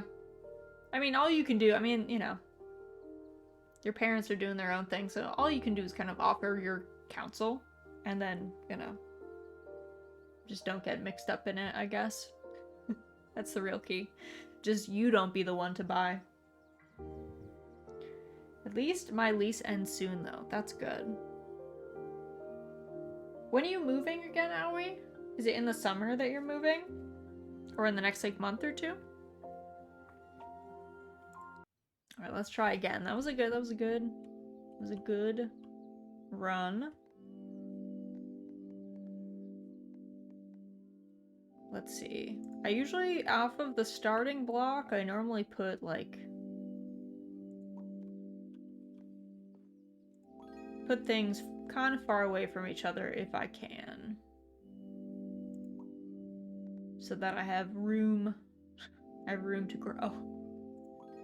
Give myself space, and I really don't want...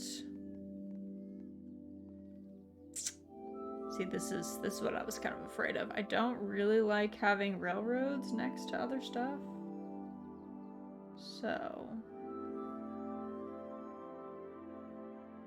let's do this, and then we'll build our forest out this way.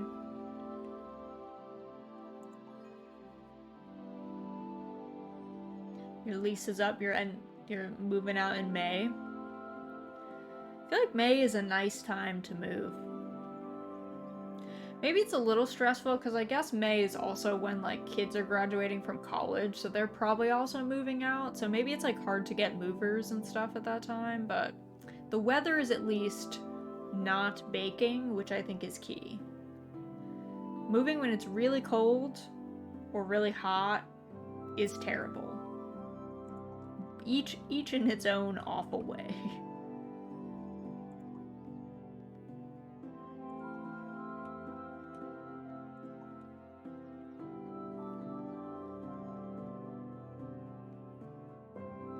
Let's see, where do I put...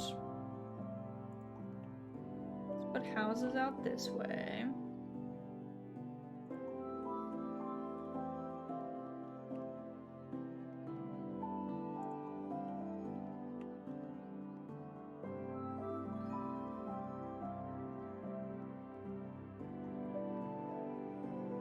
And then, let's see.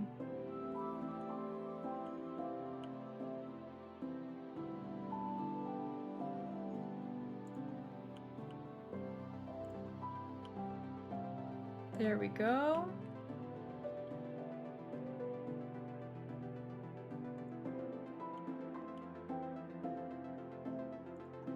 Are you using movers, Aoi? Because I hate moving myself.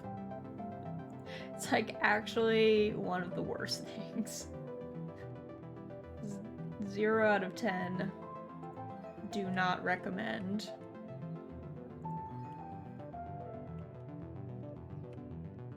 So I'm always the one that's like, we should get movers. We should not move ourselves. That is gonna be way more complicated.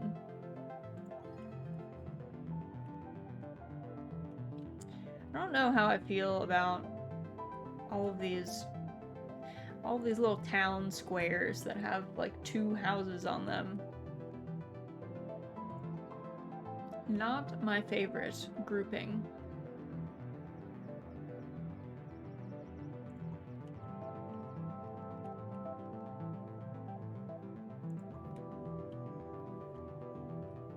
Okay, let's see. The beginning of this game always feels exciting because you finish quests so quickly. And then it starts to go long and you're like, oh. Actually there are no quests here for me. Not quite how you envisioned it. Alright, so let's get... I need 3 houses stuck to that one.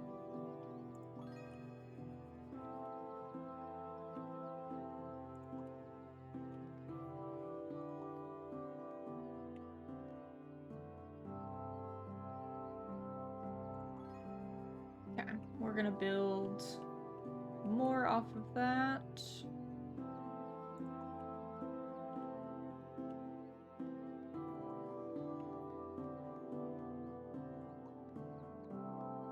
Actually, let's... You have to make... So when you have boats and trains in this game, they have to be facing other tiles with their stuff on it to get them to start moving, so... If you're like, why is a boat just sitting there not moving? It's because it has to be facing more water, and then it will move. But before then, it's like, nah, I don't see any water here. I guess I can't move.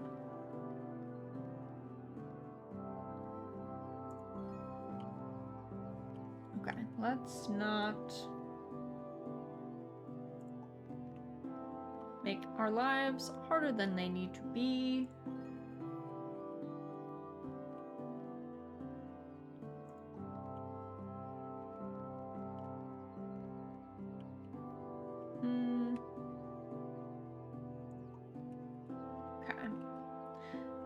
Shockingly, normally my forests are like the quickest ones to get big, but not this run, I guess.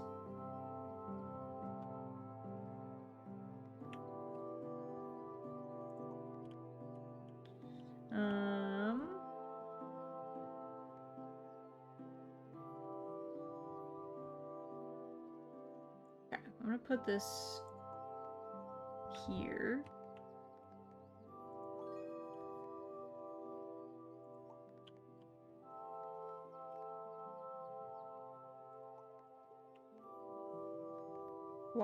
Actually a lot of river tiles and railroad tiles early. I feel like last time we had less. I feel like there were fewer. We had a lot of fields last time though. So that's pretty on brand.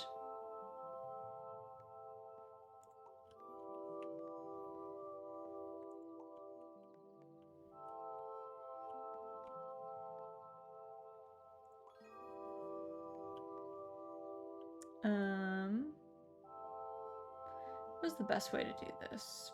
Probably finish this and then connect them to finish the other quest.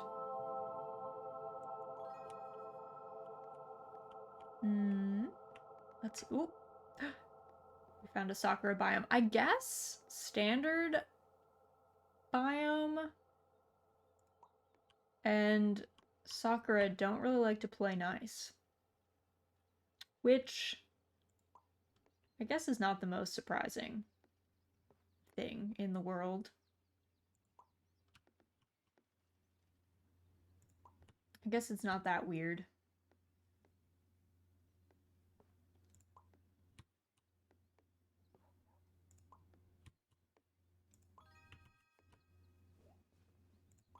There we go. Nice.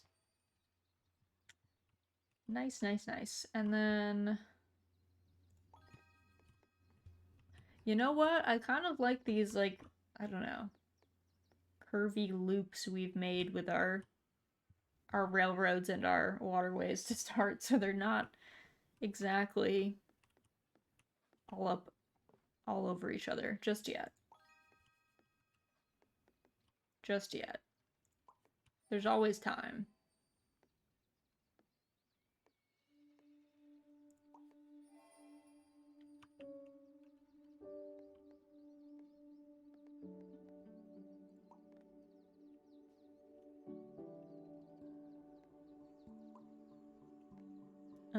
Let's see.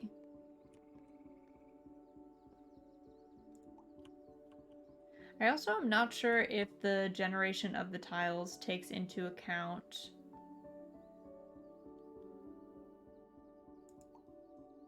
like what you've already made. So I'm not sure if it already kind of knows, oh, you've made a lot of this kind of tile, so we'll start giving you quests that are asking for even more of those, or if it's literally just random. In which case, I guess you could kind of get boggled a little bit.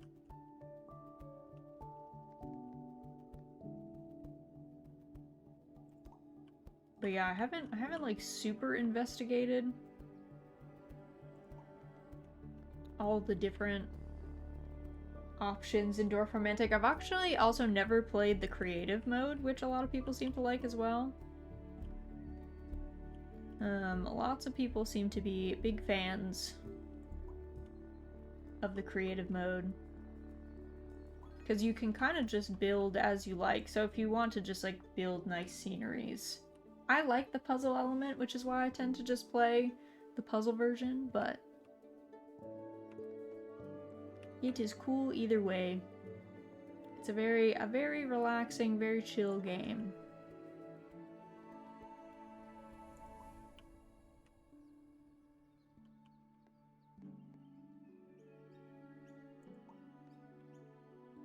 I was very happy when it finally, I think when we first started playing it, it was in early access.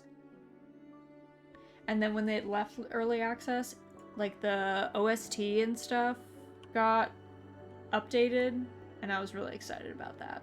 Because I thought a lot of the tracks were really beautiful from the updated version, I guess. This is too many houses. Let's see. Let us make...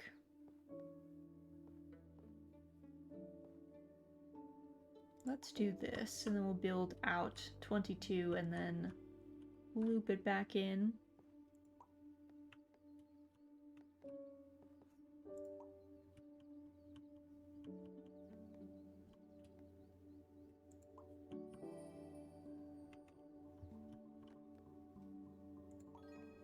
There we go.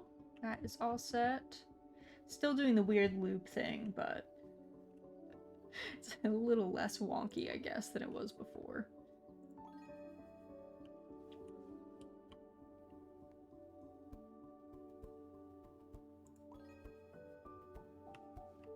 Alright, do that. We orphaned some fields in the middle of that, but that's okay.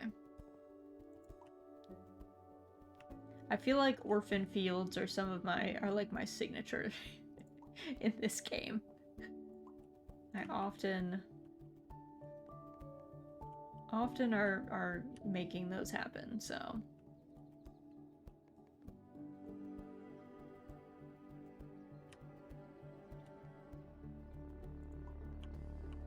Build some of these. Now that we've figured out that there's cherry blossoms down here, might end up moving some of our forest tiles. I don't know if there's a good way. You know what, I should have moved this, this little town that wanted to be only like 20 houses or whatever. I should have moved it into this center spot. We could have built a little colony.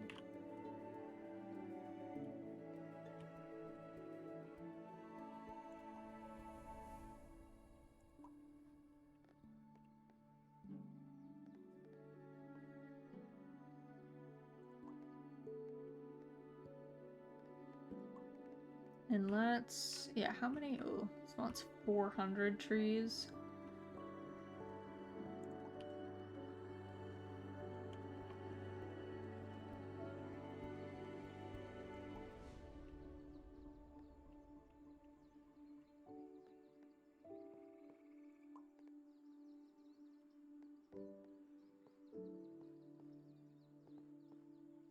There we go.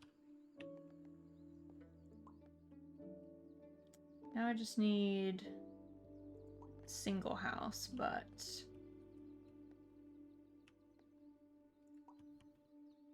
some of those are, I don't know, singletons are hard to find sometimes.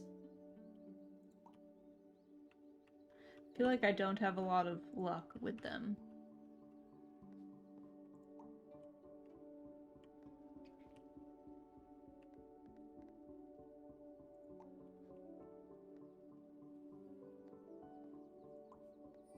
Okay, there's so many of these. There are so many of these. Okay. It's a very large waterway that we're making. Alright, here's a single house, so I might stick it on here, even though that was kind of a lot of trees to lose.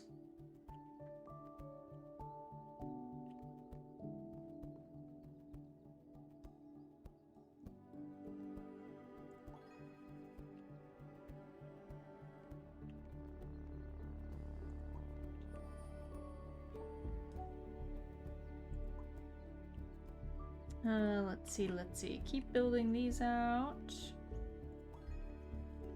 Fields. And then I don't think I have any rail quests, so keep making those.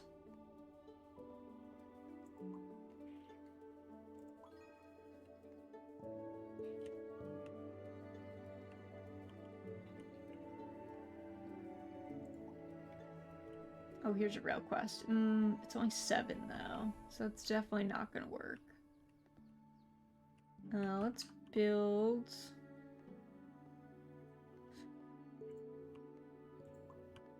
Actually, build that. And then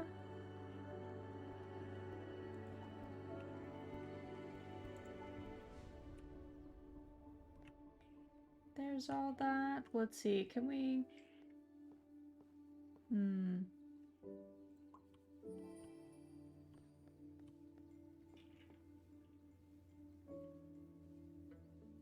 Do I want to... I'm trying to, like, not make this waterway stretch out too far in weird directions, but we might not have a choice.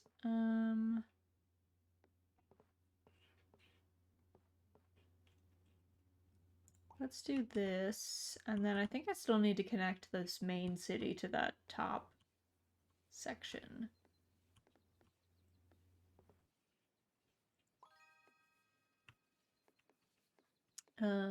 Let's see. Actually, how many houses were up here? More than 28.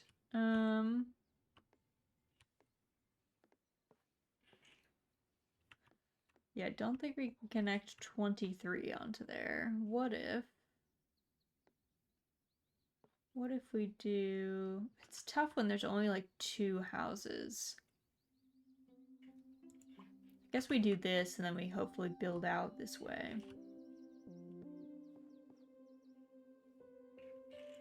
Okay, I think those are all connected now.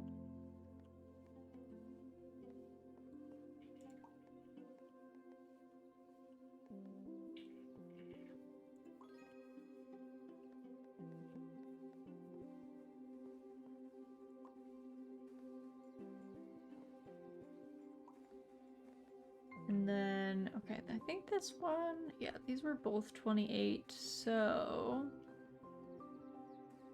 we'll build out this direction. Oh, this is another, could be trees or could be houses. Hard to say.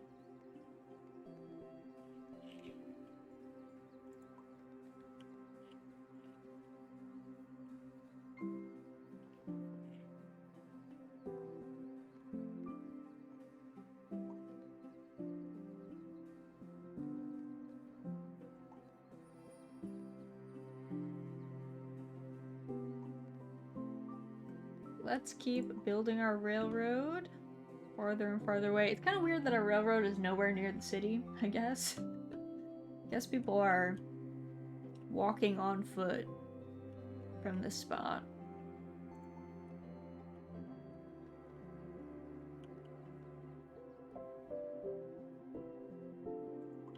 Because there's really no way to get to the railroad from their place, so options are definitely limited.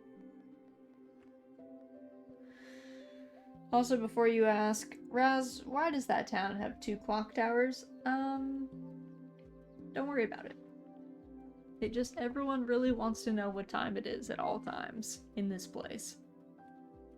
They're just really time conscious people, you know?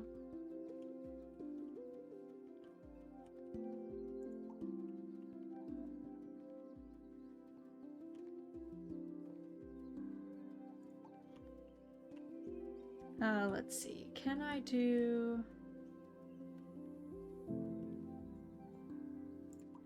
Don't know that I really want my railroad to run up against anything else. So, trying to keep it away from the river, if possible.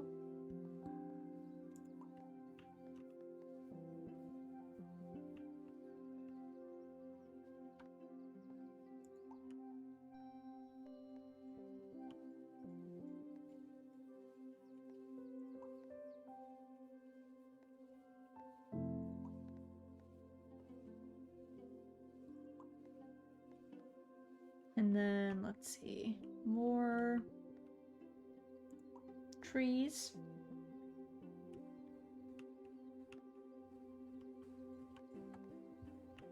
Also, I don't think we're gonna be building out towards the cherry blossom section, so probably just actually, yeah, we're in lavender land, so we'll go back to just the cherry blossom biome.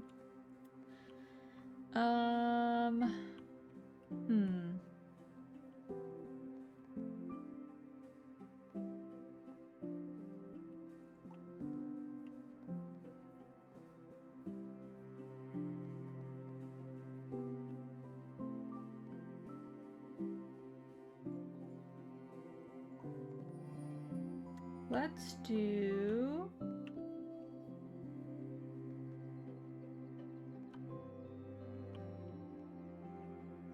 forest out here.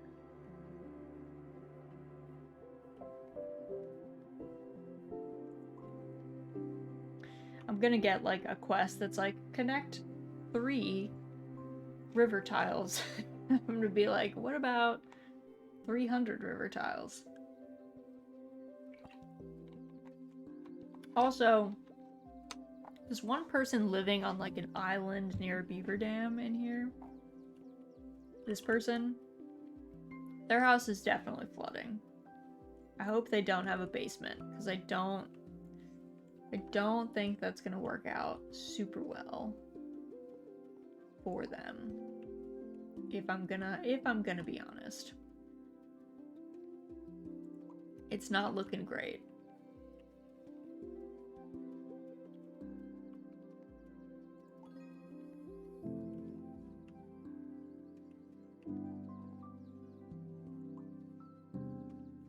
Let's go, let's see.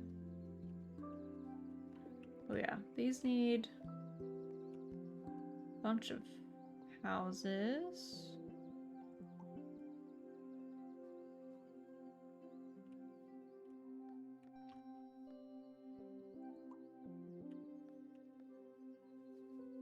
And then forest is still, you know, the cherry blossom forest is still going strong.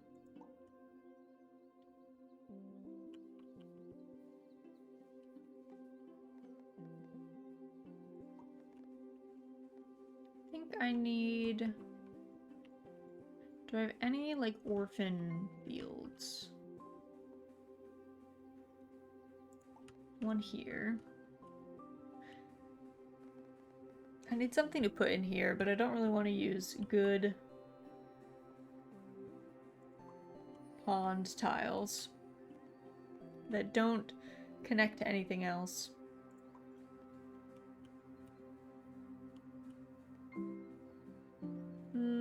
Let's see.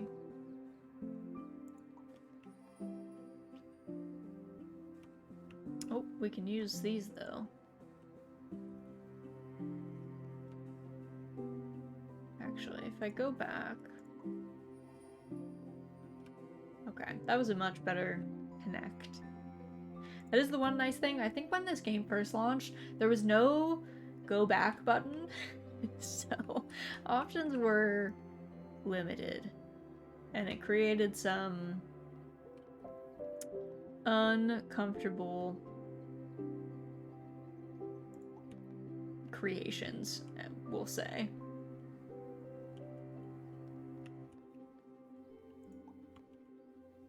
Things were not...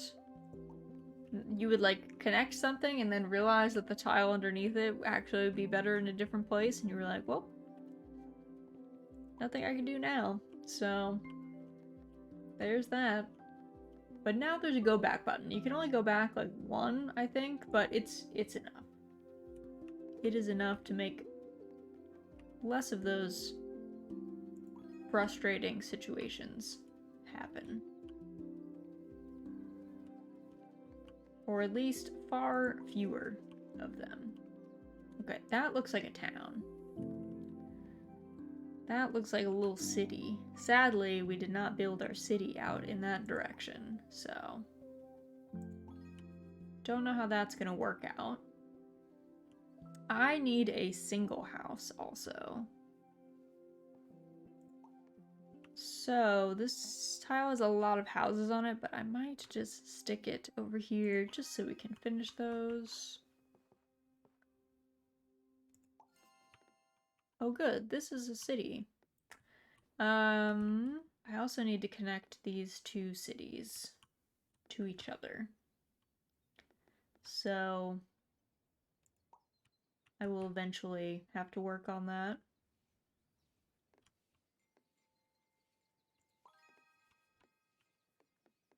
Maybe. Let's see. I think I need to go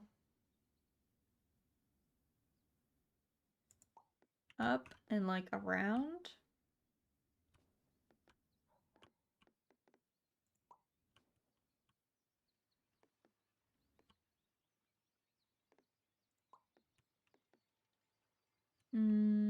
Let's see.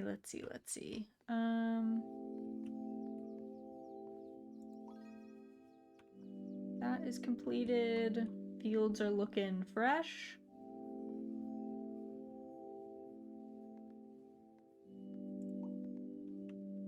Oh, we got another blank spot.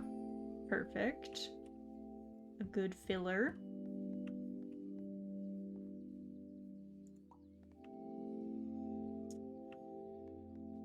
I think there are more than 30 houses over here.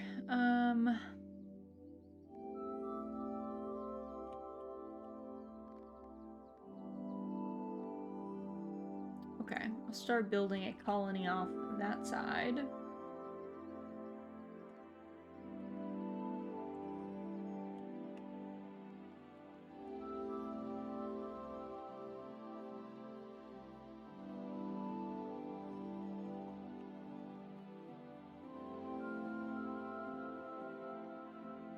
I have two different rail things going at the same time. That's not my best move. Not my most innovative moment. I did not even notice. Forgot we had one down there, I guess.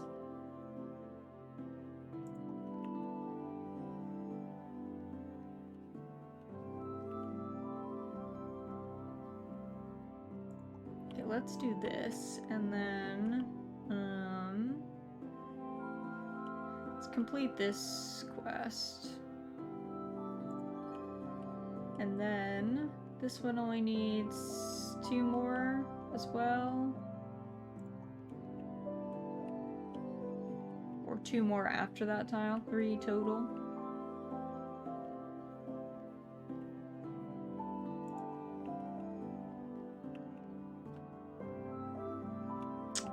see, do I have any?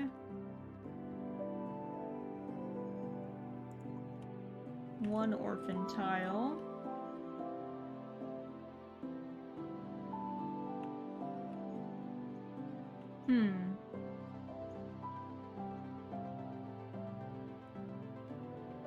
It's kind of inconvenient. How best to make this work?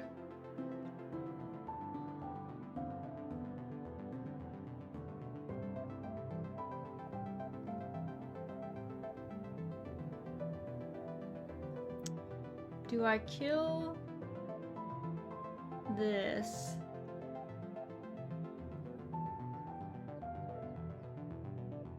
Connecting these two.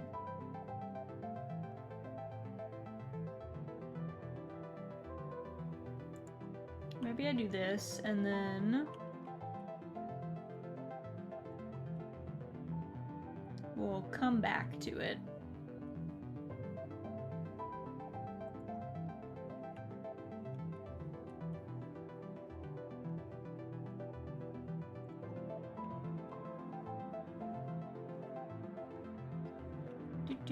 My waterways are getting... They're already very leggy. The other ones felt more compact. I don't know. I don't know if they were actually more compact last time, but they felt that way. The illusion felt important.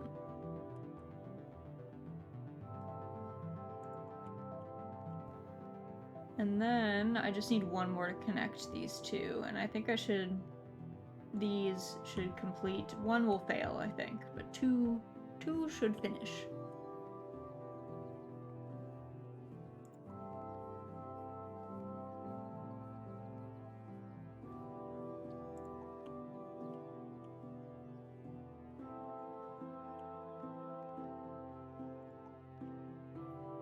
And then, let's see, let's put one there.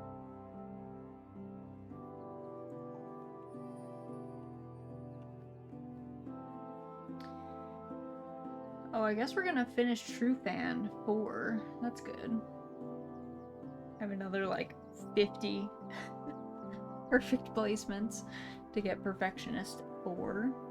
Each time you do any one of these achievements, you unlock, like, some of them unlock new tile types, which are really just, like, cosmetics. So there's, like, there's different boat colors, there's different train colors, there's the beaver dams, there's a whole bunch of wildlife, so there's like bears, boars, there's stags, fawns, does, and then there's a couple that are like, I forget if the windmill, like if you start out with the windmill, if not, you unlock the windmill, there's like a granary that you unlock, a clock tower. There's like a town square with a fountain kind of thing. So they really just add like scenery to the game, but you don't need them to enjoy things, which I kind of think is nice to have, like, you know, just some cosmetics, but also not locking things that are like really integral or really fun about the game behind difficult achievements.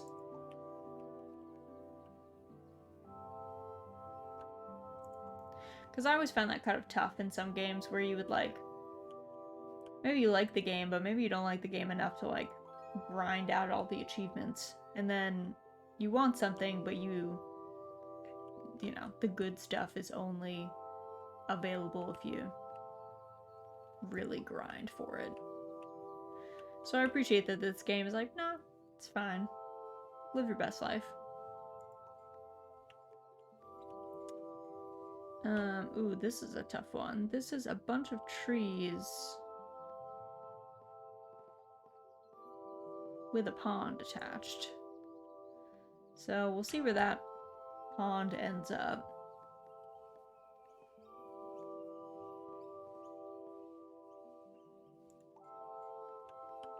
And then, okay, this is a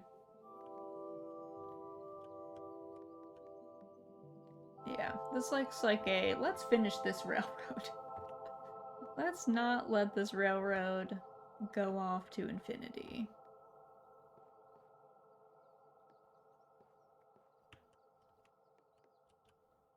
Is there any good way? I don't really like... When there's only a couple trees or only a couple houses, I usually just... they ended up being off in the ether. More often than not. They're doing their own thing.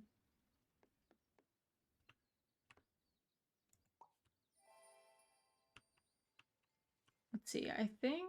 Did we finish? We did finish our railroad. Achievo. Or like, our quest up here. Okay, a pond with 10... with 10 things. Guess we'll have to start over here.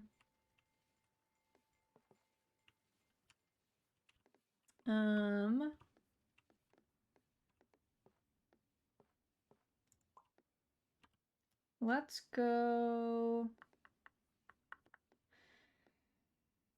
Let's go here, I guess. And then that way we can kind of connect in easily. I really need houses.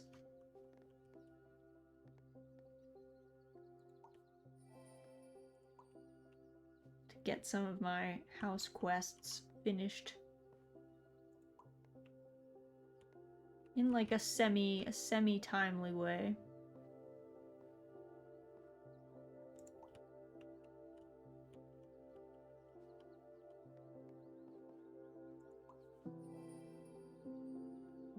And then, okay, I see some houses. So, let's make our giant pond.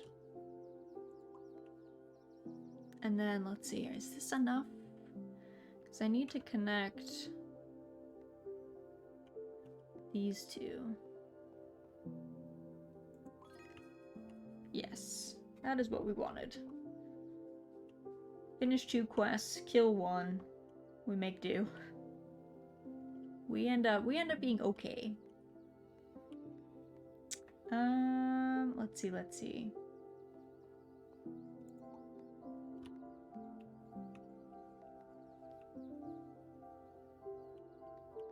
I'm not loving...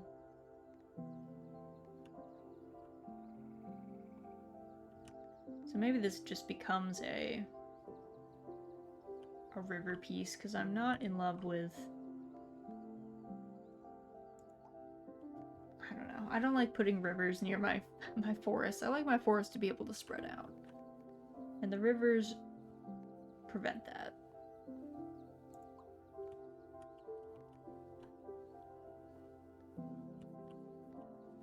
And then, is there any space here that is useful? Not really.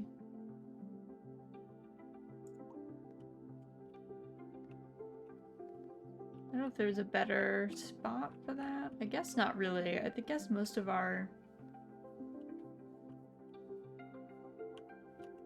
rail areas are already pretty set.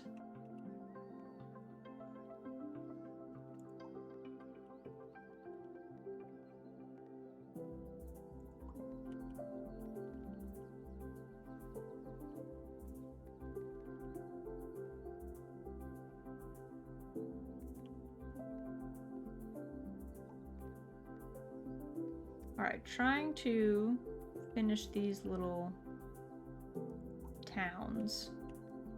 If we could get this town finished, then we can hook it back into the large urban area that we are creating. That would be nice.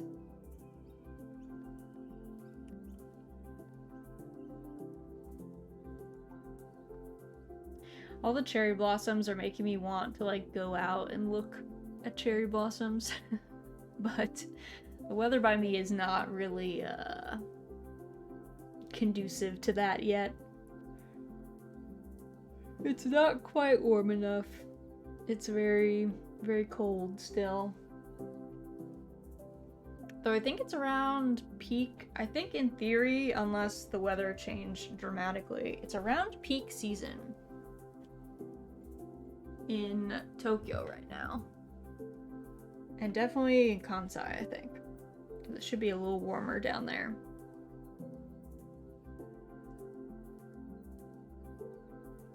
That is one thing I miss about living like where I used to live.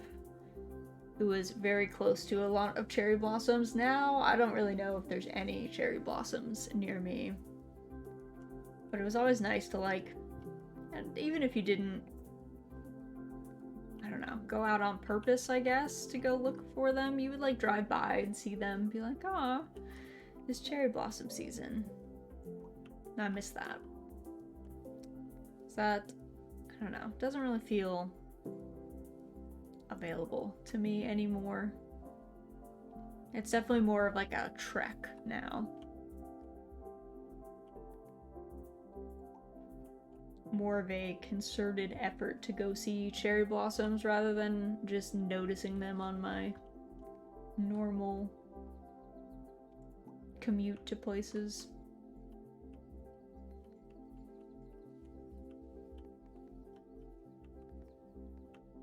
Do I have any orphan fields?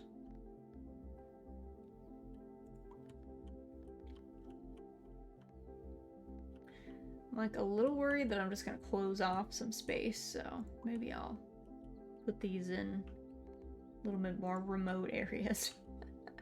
So I'm not ruining my own chances at whatever I was building.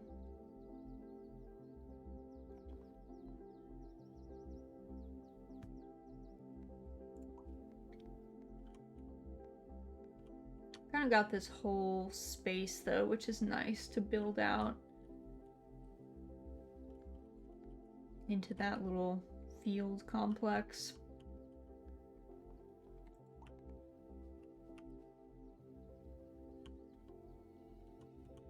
Okay, so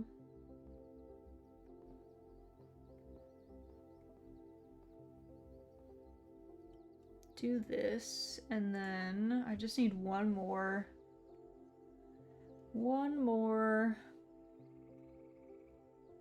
waterway tile, and then I can connect the whole waterway, and our single tugboat can do its very best to explore all of the places.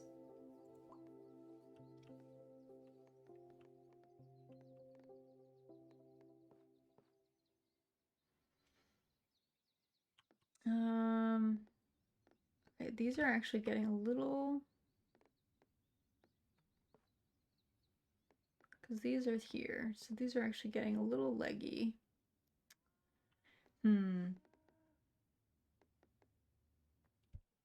Maybe go like this, and then hope that I get a many house spot.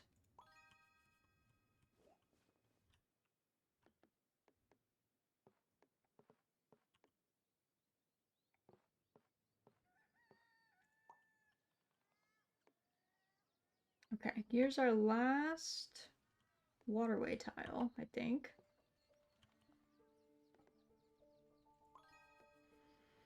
Now we just need to connect either this way or this way.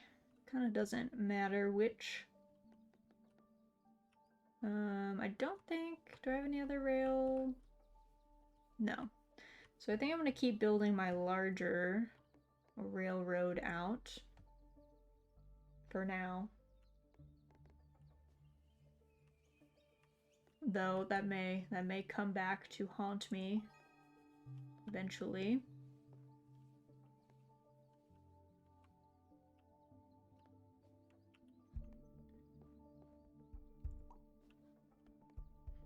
Okay, so our map is very weird. The urban area is very odd right now with like really small, like traffic would be bad. Let's put it that way. Traffic to get from this side of the city to this side, from east to west, would be probably terrible.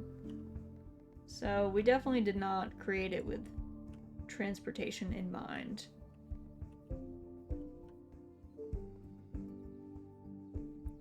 But to be fair, it seems like a lot of cities are not created with transportation in mind, so I guess we're not that far off what people are usually doing anyway.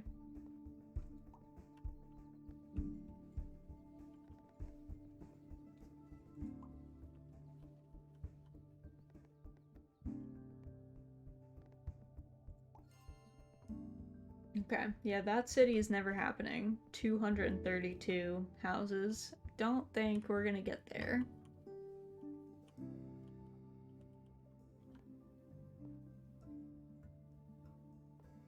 I'm gonna wait on that one.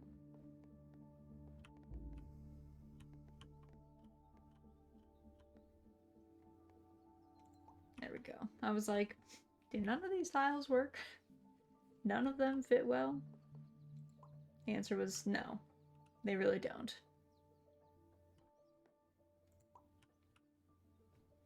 Okay, let's see.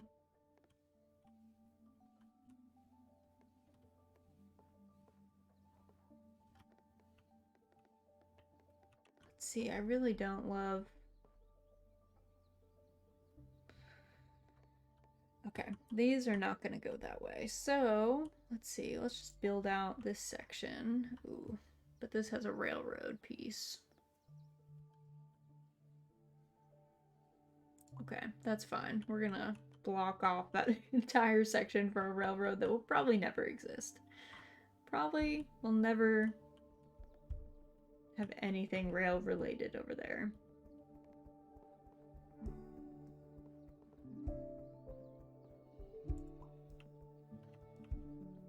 Okay, let's keep adding. So this one we need 2 houses and then we need 3 because to make 5. So if we see any with 2 houses on it, we should take advantage.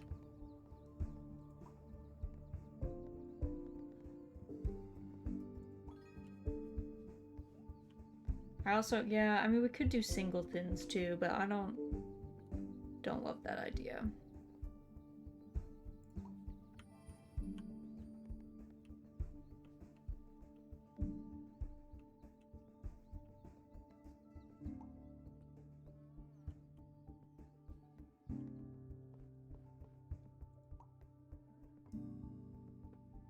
Let's see.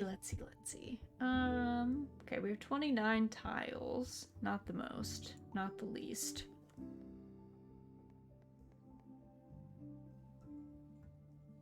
It'd be nice if we got like a big waterway quest.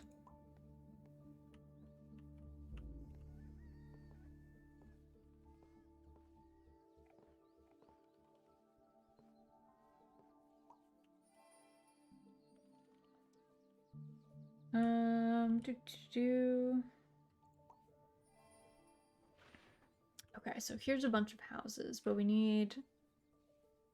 It's too many for this set, so...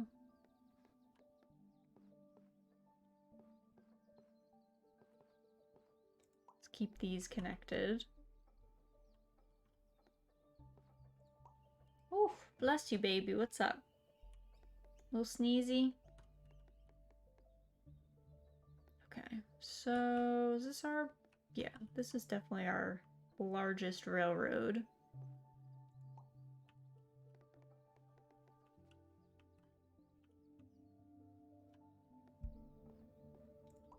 I do like the light up mechanic in this. It makes it really easy to see which tiles are actually connected. They also added like the sides on tiles light up either white or red. White if they match, red if they don't, which is kind of handy. Because it was at times with certain types of tiles like a little bit ambiguous before, but it definitely helps to be clear.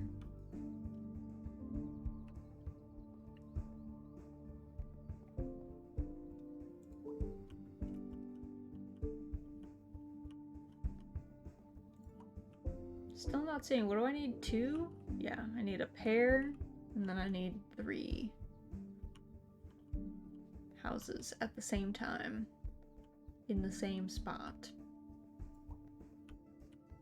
Okay, there's a pair, but I keep getting like railroad pairs, which is really gonna ruin Really gonna ruin everything. And iCandy, thank you so much for the hydrate redeem. I will do that right now. Got some water. So if everyone else has anything to drink, be sure to drink water. Get some of that in you. I hope you're doing well. Happy Sunday. Hope that your weekend is going well. Okay, let's close off this middle branch of that railroad. It is not doing us a whole lot of favors.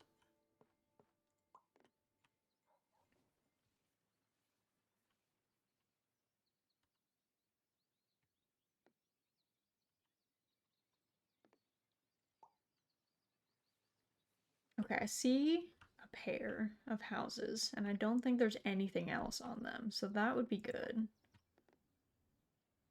So that will at least complete one quest. But then we need a triplet.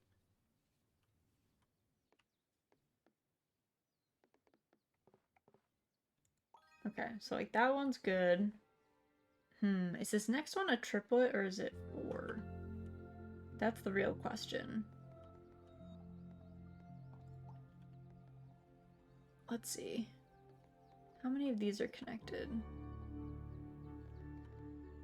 Oh, they're all connected. I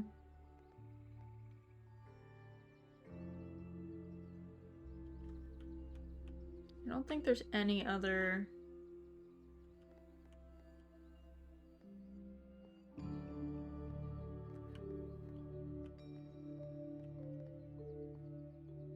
I'll put it over here. We can think about building off of it if we get more tiles, but that is most certainly not assured right now.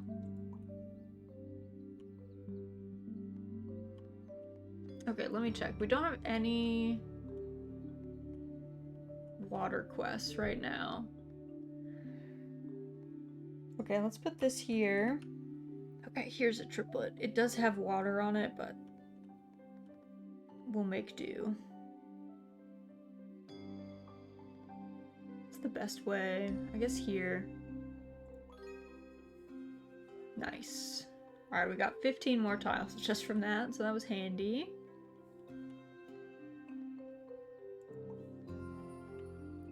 Handy, handy. And... that one is good as well.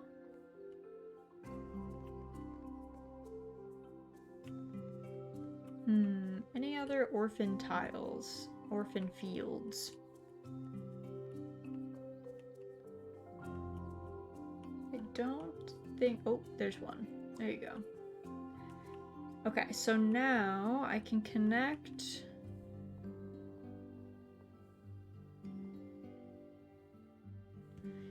How do I best connect?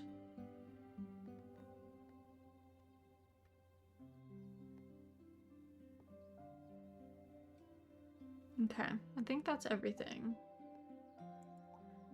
There we go. So all of those are one sprawling city now. So we can try building this little city over here and see how that goes. I'm not super hopeful on completing that quest before we run out of tiles, but there's a chance.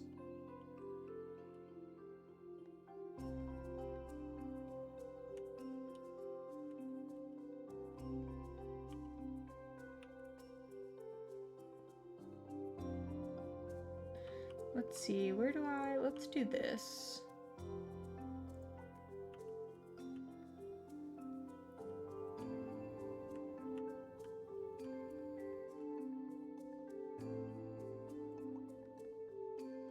Vocal, thank you for the posture check. I was a little shrimped up. I'm gonna shake it out a little bit. Hope you're doing well. Happy Sunday, though. I try not to shrimp, but I don't know. I have bad posture, so... no shrimping allowed. Yes, no shrimps are not allowed here. is very illegal. Happy Sunday. Hope your weekend's been going well. Hopefully it's relaxing. I feel like mine has been, I don't know, pretty relaxing, I think. I'm trying to remember. I guess I wasn't feeling great yesterday, but otherwise, it's still been chill. Merry pre-Monday-mas. That's one way to put it. Exactly. I mean, hopefully everyone doesn't have like a super stressful Monday. I have to go into the office on Mondays. I work like Monday, Tuesday, Wednesday in the office because most of my coworkers work from home Monday, Friday, but I had a big think about it and I realized that most holidays that have set days are Mondays. And so I would much rather get a day that I would otherwise be in the office off than a work from home day. So I was like, you know what? I'll go in Monday, Tuesday, Wednesdays. Does that make my Mondays harder? Yeah. But it's not so bad. And the office is like super quiet too, so I can kind of just vibe. Mondays are usually not a busy day. So I feel like at my old job, Mondays were way busier. I think it was mainly just because I was handling client accounts and like nothing ever really gets done on like Friday. So Monday would be the day that everyone like comes back and then they have a lot to say or ask for or want to do. And so I didn't normally have like meetings on Mondays, but it was always a lot of emails. Which, you know, not the worst thing, I guess. Going to the office when it's empty for most of the day is extremely cozy. It is, right? It also, I guess, so I have like, I've kind of explained this before, but I have like, technically, I have a really weird office setup where I'm in like, there's 3 essentially cubicles that are like squished together, but we all have doors and like a wall facade in front of us. So we have a door, and the door opens into a little like cubicle. And the thing is, between the 3 of us, we have like cubicle walls, so like we share a ceiling essentially. Like we can throw stuff to each other over the cubicle walls. So when the other 2 are in, it's not so bad. I used to work in a bullpen, which I think bullpens are like the worst configuration to have because it's just open and everyone is just freely out in one space and there's not even cubicle walls to like absorb sound in. But when the other 2 are in, it's always like it's awkward for me to like take phone calls or I don't know. You just have to be quiet. But when I'm alone, their doors are all shut and locked, and so I can just like play my music and not have to have my headphones in and just vibe during the day. So I'm a big fan of being in there when no one else is in there. It's a way more chill environment. And no one's like, no one, that's the other thing.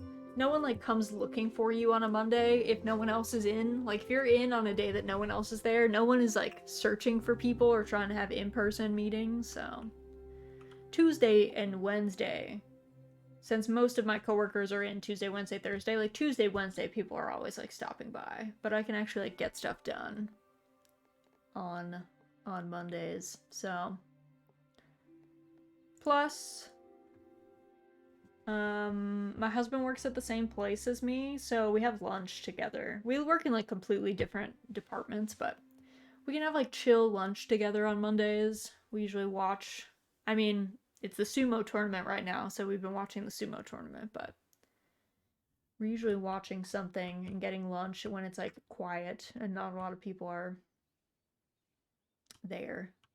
Because otherwise you kind of gotta like fight for a spot in one of the few like places to sit down and eat.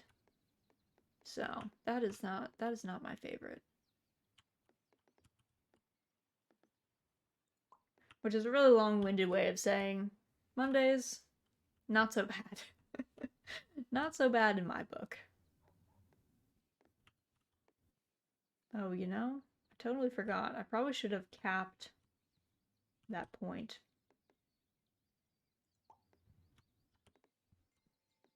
Forgot this was a singleton.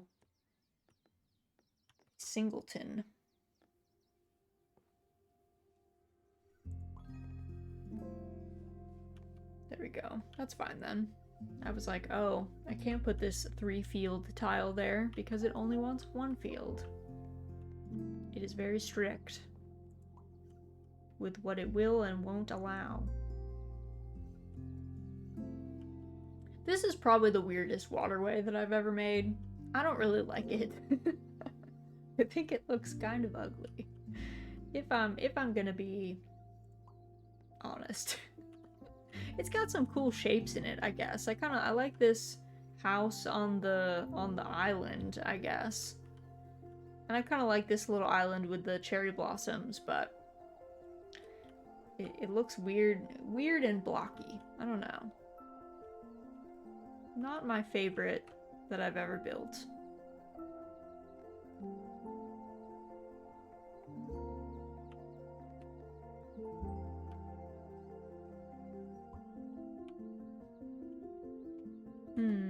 A blank block. Where to put that?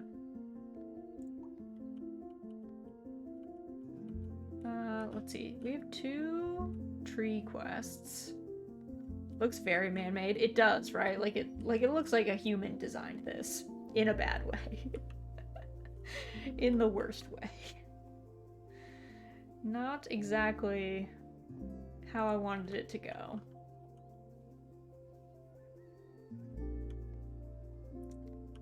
Chaotic in a very human direction.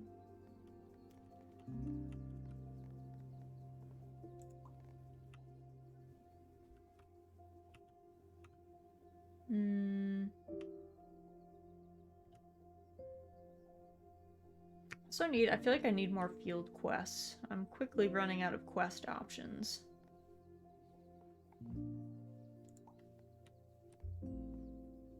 Which is like never a good look. Truth be told.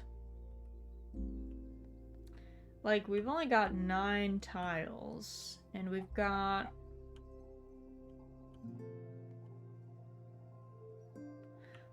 some quests, but probably not enough to like do much with.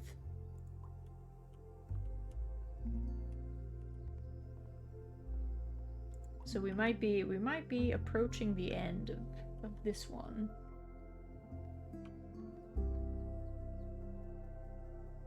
Now, this is man-made. This is a human would make an awful rail system like that. I believe that. I'm like pretty positive that's true.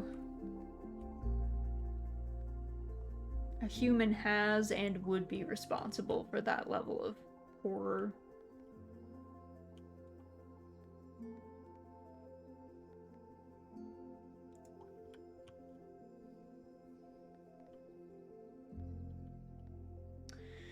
Well, we could, if we get one more rail quest.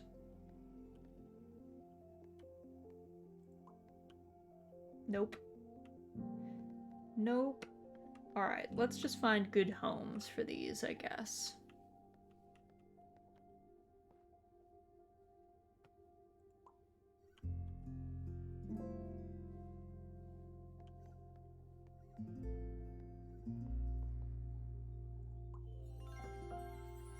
Alright. We claimed new windmill skin, so that's nice. Windmills are always nice. I like, honestly, I'm trying to think what my favorite tiles are. I think I do really like the windmills. Did we get a fountain this time? I do like the fountains. Which are like city tiles, and then I like a lot of the nature tiles, I guess, too. So what if we did Sakura and Enchanted? Does it actually turn to Sakura at any point? No. Oh, it kind of does. Enchanted is like one of my favorite biomes because it's very dark. It's like dark and spooky. I think it's meant to be like a Halloween theme one. Because some of the towns, let me see if there's any that have it. Some of the towns have jack-o'-lanterns and stuff. But I just really like how, I don't know, dark all of the houses are. I like the way they're lit up. They just look nice. But I guess these two must be really incompatible biomes because 90% of this is one biome. Though the mixed town does look kind of cool because the sakura houses are very light and the enchanted biome is very dark. Oh, we did have a fountain right there. A nice fountain. Though I still think...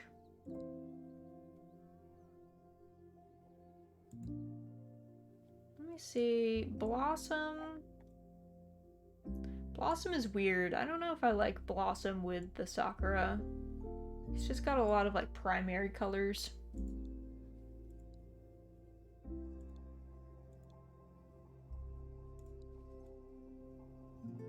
Sakura with lavender is nice though. Lavender fields. Probably one of my fave combos. Though I wonder if Sakura would look good with Midwinter. I do also like Midwinter.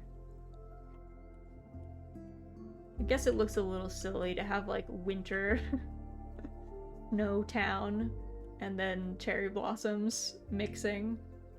Looks a little funky.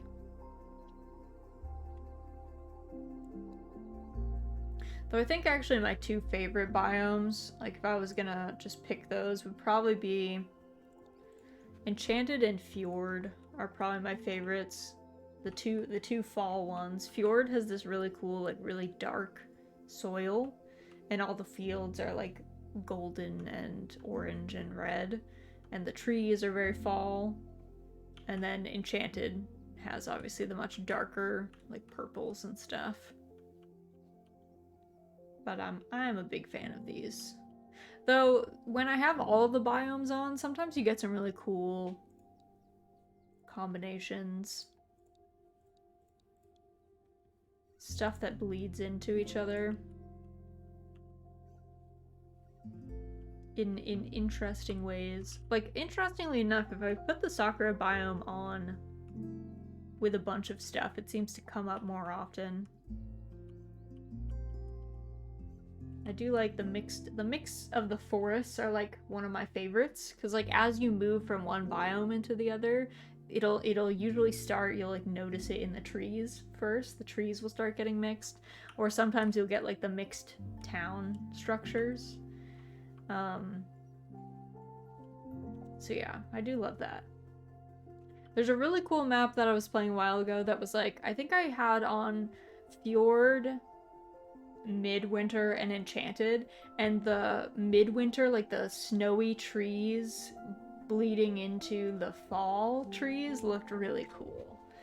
It looked very like, I don't know, the foothills leading up into the mountainous region, the mountains already having snow on it. It was a cool one. Granted, I'll probably turn off most of those since, or at least Fjord, Enchanted, and Midwinter. Maybe we can have all the bright ones.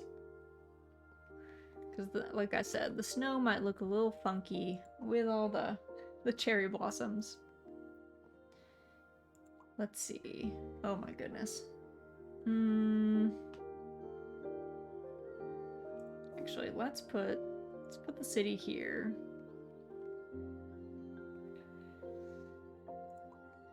We'll build our railroad up and our rivers down. Hopefully they won't mix.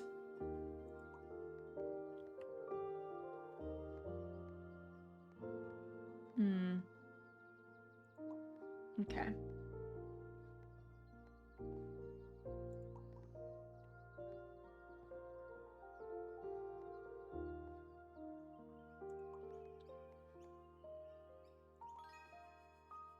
And then let's see, we need more trees. I don't really want to cut off my options for my railroad though.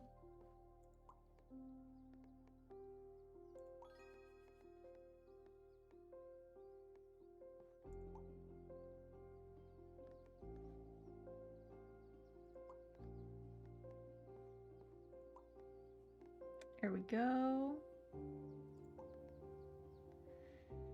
Oh, I love the music in this game. It really is my favorite. It's so good.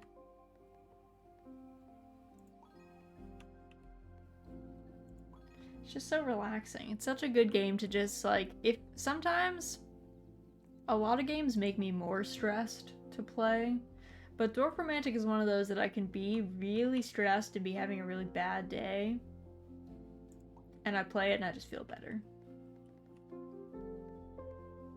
I just instantly am like, okay, everything's not so bad.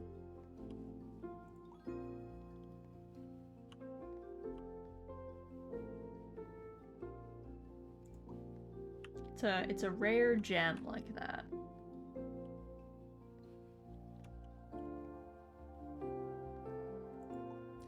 The music definitely helps. The music helps. I was saying there's like these birds that fly over the tiles, and just the little thing, you know, the boats and the smoke coming out of like certain chimneys, and you know, the animals wandering around. It's nice to just like sit and look at what you've been building.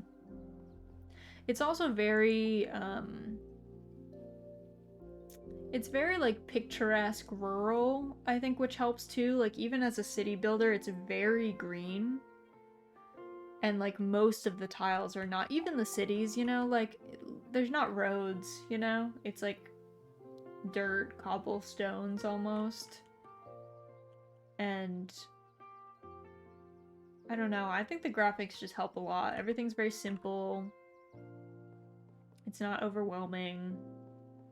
Easy for the brain to parse.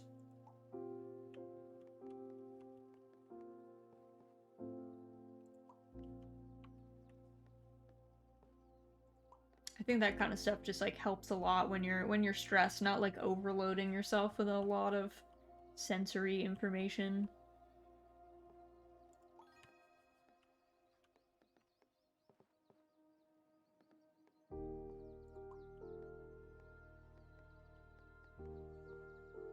So having a game that's like, yeah, that's fine. Live your best life. Do as you will.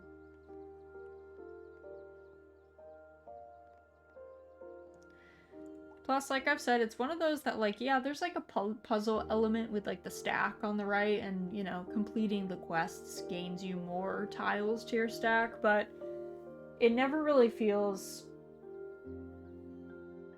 even if you lose really easy, even if you like really eat your brains out, it doesn't feel bad to like not get your high score. Personally, I've found that it's like you feel satisfied like every time. And it doesn't tend to be, I don't find it to be frustrating either. I think sometimes that's like the tricky bit with puzzle games, is like you have to, sometimes you just got to be in the right mindset for them, or you get like frustrated. But I can play Dorfromantik pretty much any day of the week and be happy about it.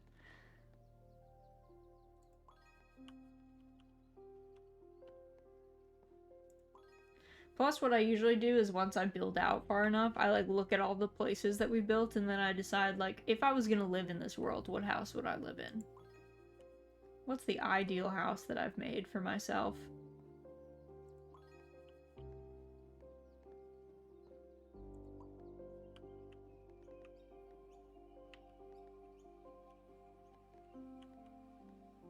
And I feel like achievements and stuff, there's lots of like goofy little achievements that you can do. A lot of them you just kind of like naturally achieve as you just play more, but there's some that take a little bit more like concerted effort. Like there's a couple that You have to connect a certain number of tiles without doing any flips, like without actually rotating a tile. You just have to get it as it's like given to you. And those are kind of fun if you're like looking to actually challenge yourself, do something a little bit more out there. But if you just want to vibe, it's got that too.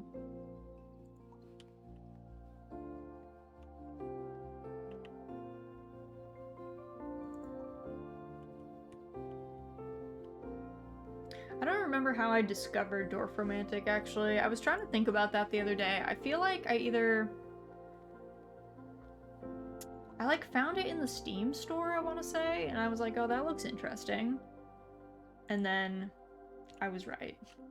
It was interesting. It was very chill.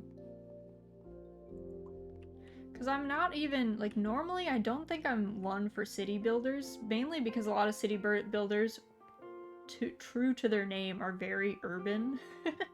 I don't actually like cities. They make me kind of depressed, so building them doesn't really do it for me. I just get sad. So I found this one that was like, oh, this looks really green. This looks really nice. And it was. And then it came out of early access and they like updated their OST and had like brand new songs. I feel like it was Miko that actually played it first with the new OST. And she was like, girl, you're gonna love it. The songs are so good. And I was like, dang, you're right. They are so good. They're so cool. So relaxing. Let's see, what is the best way? Do I do this? Probably, right? And then we can build rail off of it if we need to.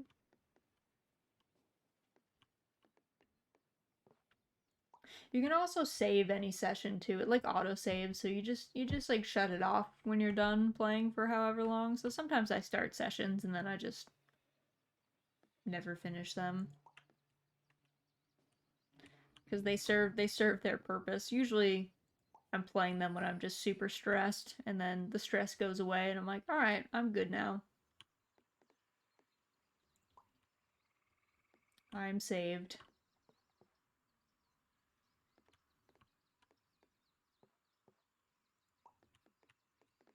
Alright, I need to work on these quests. Guess I should probably build out the 9 and then connect to get the 4 finished. Probably the way.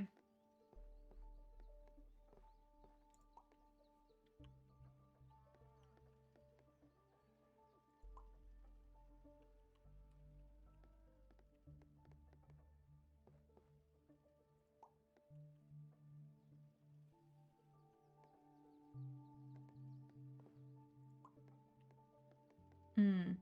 5. Let's see. Needs to be only 5. Let's do this. Then we'll just build out to the south and then connect it back.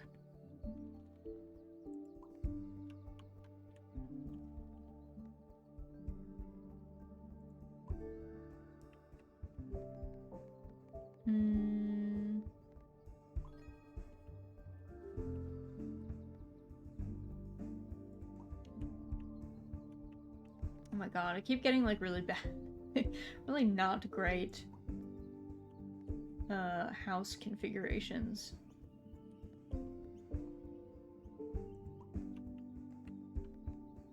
Just like really wonky ones. Okay, I need a 3 for that one, so we'll finish off this quest instead. And then probably end up being a 2 and a 1, but if there's 3 houses living together, we will take those.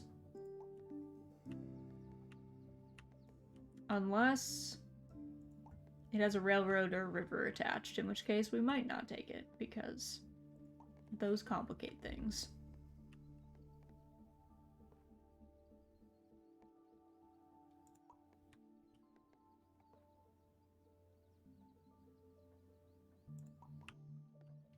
like, let's see. I don't know if all three of these... No. I don't think there's any configuration in which all three of these connect, and this has a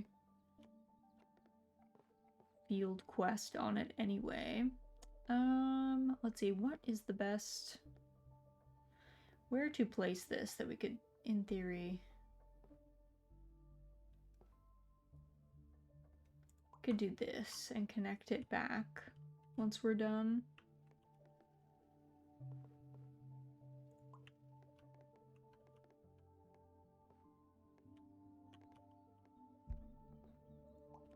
The problem with the exact quests is you, like... It's not so much a problem for railroads or rivers. And I don't think I've ever seen an exact quest for forests. Probably because it's too annoying. But fields and houses have a lot of exact quests, and they're super annoying because sometimes you just will not get... You won't get the good RNG to get the right number of fields or houses on tiles that you really would like.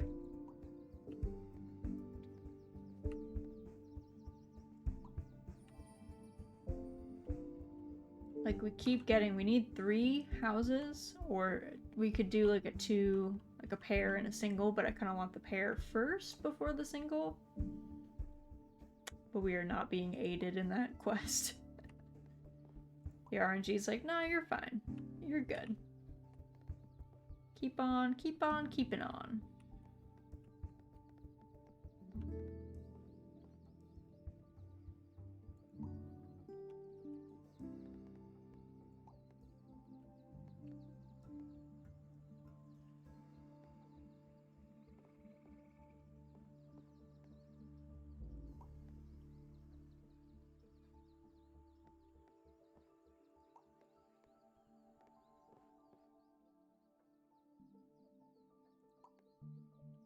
Luckily, it's still early, so we have plenty of time to find the right number, but it's always a shame when you're like late in the game, you're having a really good run, and you're like, oh, I do not have enough time to find the exact number of fields or whatever you needed.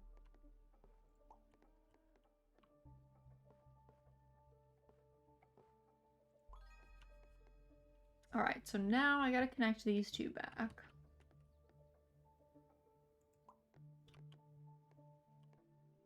Get those all in the group.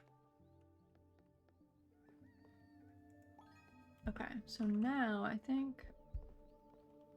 Not quite. Okay, here's 3. Here's 3. Finally.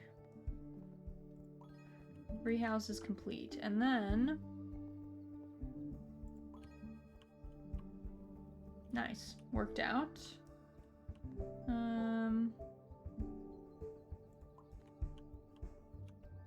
Let's see. 20 houses. Where's the best place to put this? That we can connect easily back. Probably out here. Build up with that section.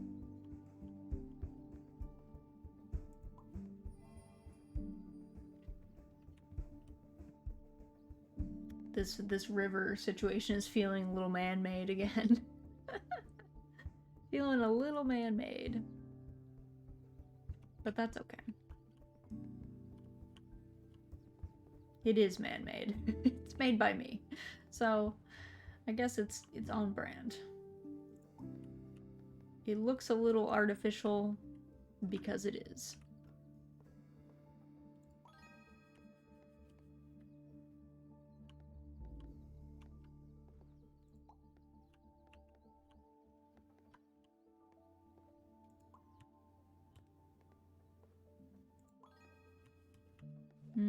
Let's see. Are any of these... None of these are like perfect, but that's okay. Not too bad.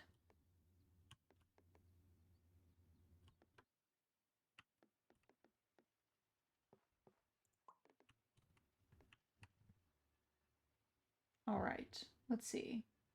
So it's a little past 4, which is our normal stopping point. Let's take a look. Let's survey. Where would I live in this place that we've made? I think I kind of like this little black house with the red roof because they have a nice little like lavender field out front, though they do live with bears, so maybe that'd be a little spooky. But I do also kind of like this house by the river. It's not great because they have clear sight lines of their neighbors, which can be a little weird. But like, I feel like the river is nice. They've got the forest nearby as well.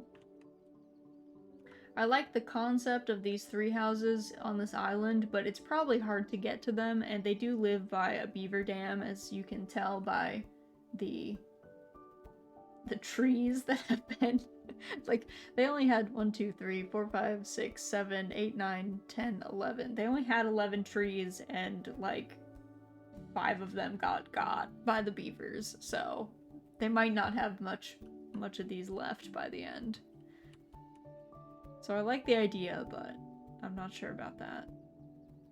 Though the beavers are cute, so there's something to be said for those. Having nice woodland neighbors. But I think that's probably gonna be it for me for today, because we started at 1. So let me do some quick swapping. Swap over to here and change out our music so that I can end Dorfromantik.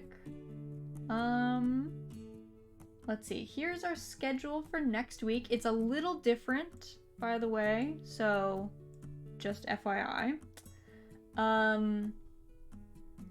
Also, I'm moving at like 1 frame a second because, you know, I am trying to open Twitch, which my computer hates to open while I'm streaming.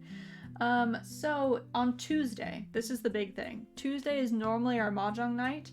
This coming week, Mahjong night is going to be on Thursday because Tuesday is Terraneal's launch day. Terraneal is like a reverse city builder. It's supposed to be like an ecosystem reconstruction game. It looks really cool. I'm really excited to play it. So we're going to be playing that on launch day on Tuesday. So if you're looking for Mahjong, come by on Thursday instead of Tuesday. I'll make announcements about it just so that no one gets confused, but that's the big thing.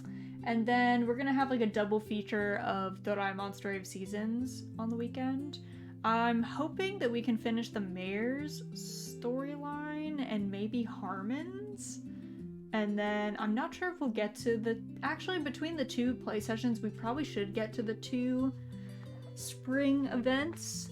And then I guess I'll have to make a poll because we'll need to decide if we want to keep playing until the Beetle race, which we missed last year, which is like an early summer event, or if we want to just finish the storyline and finish the game. So, probably make a poll for that. But thank you guys so much for coming out. Thanks for hanging out with me today. Let me see who is around. Who's playing anything fun? Let me take a quick look at Zaro. Zaro's playing Labyrinth of Galeria.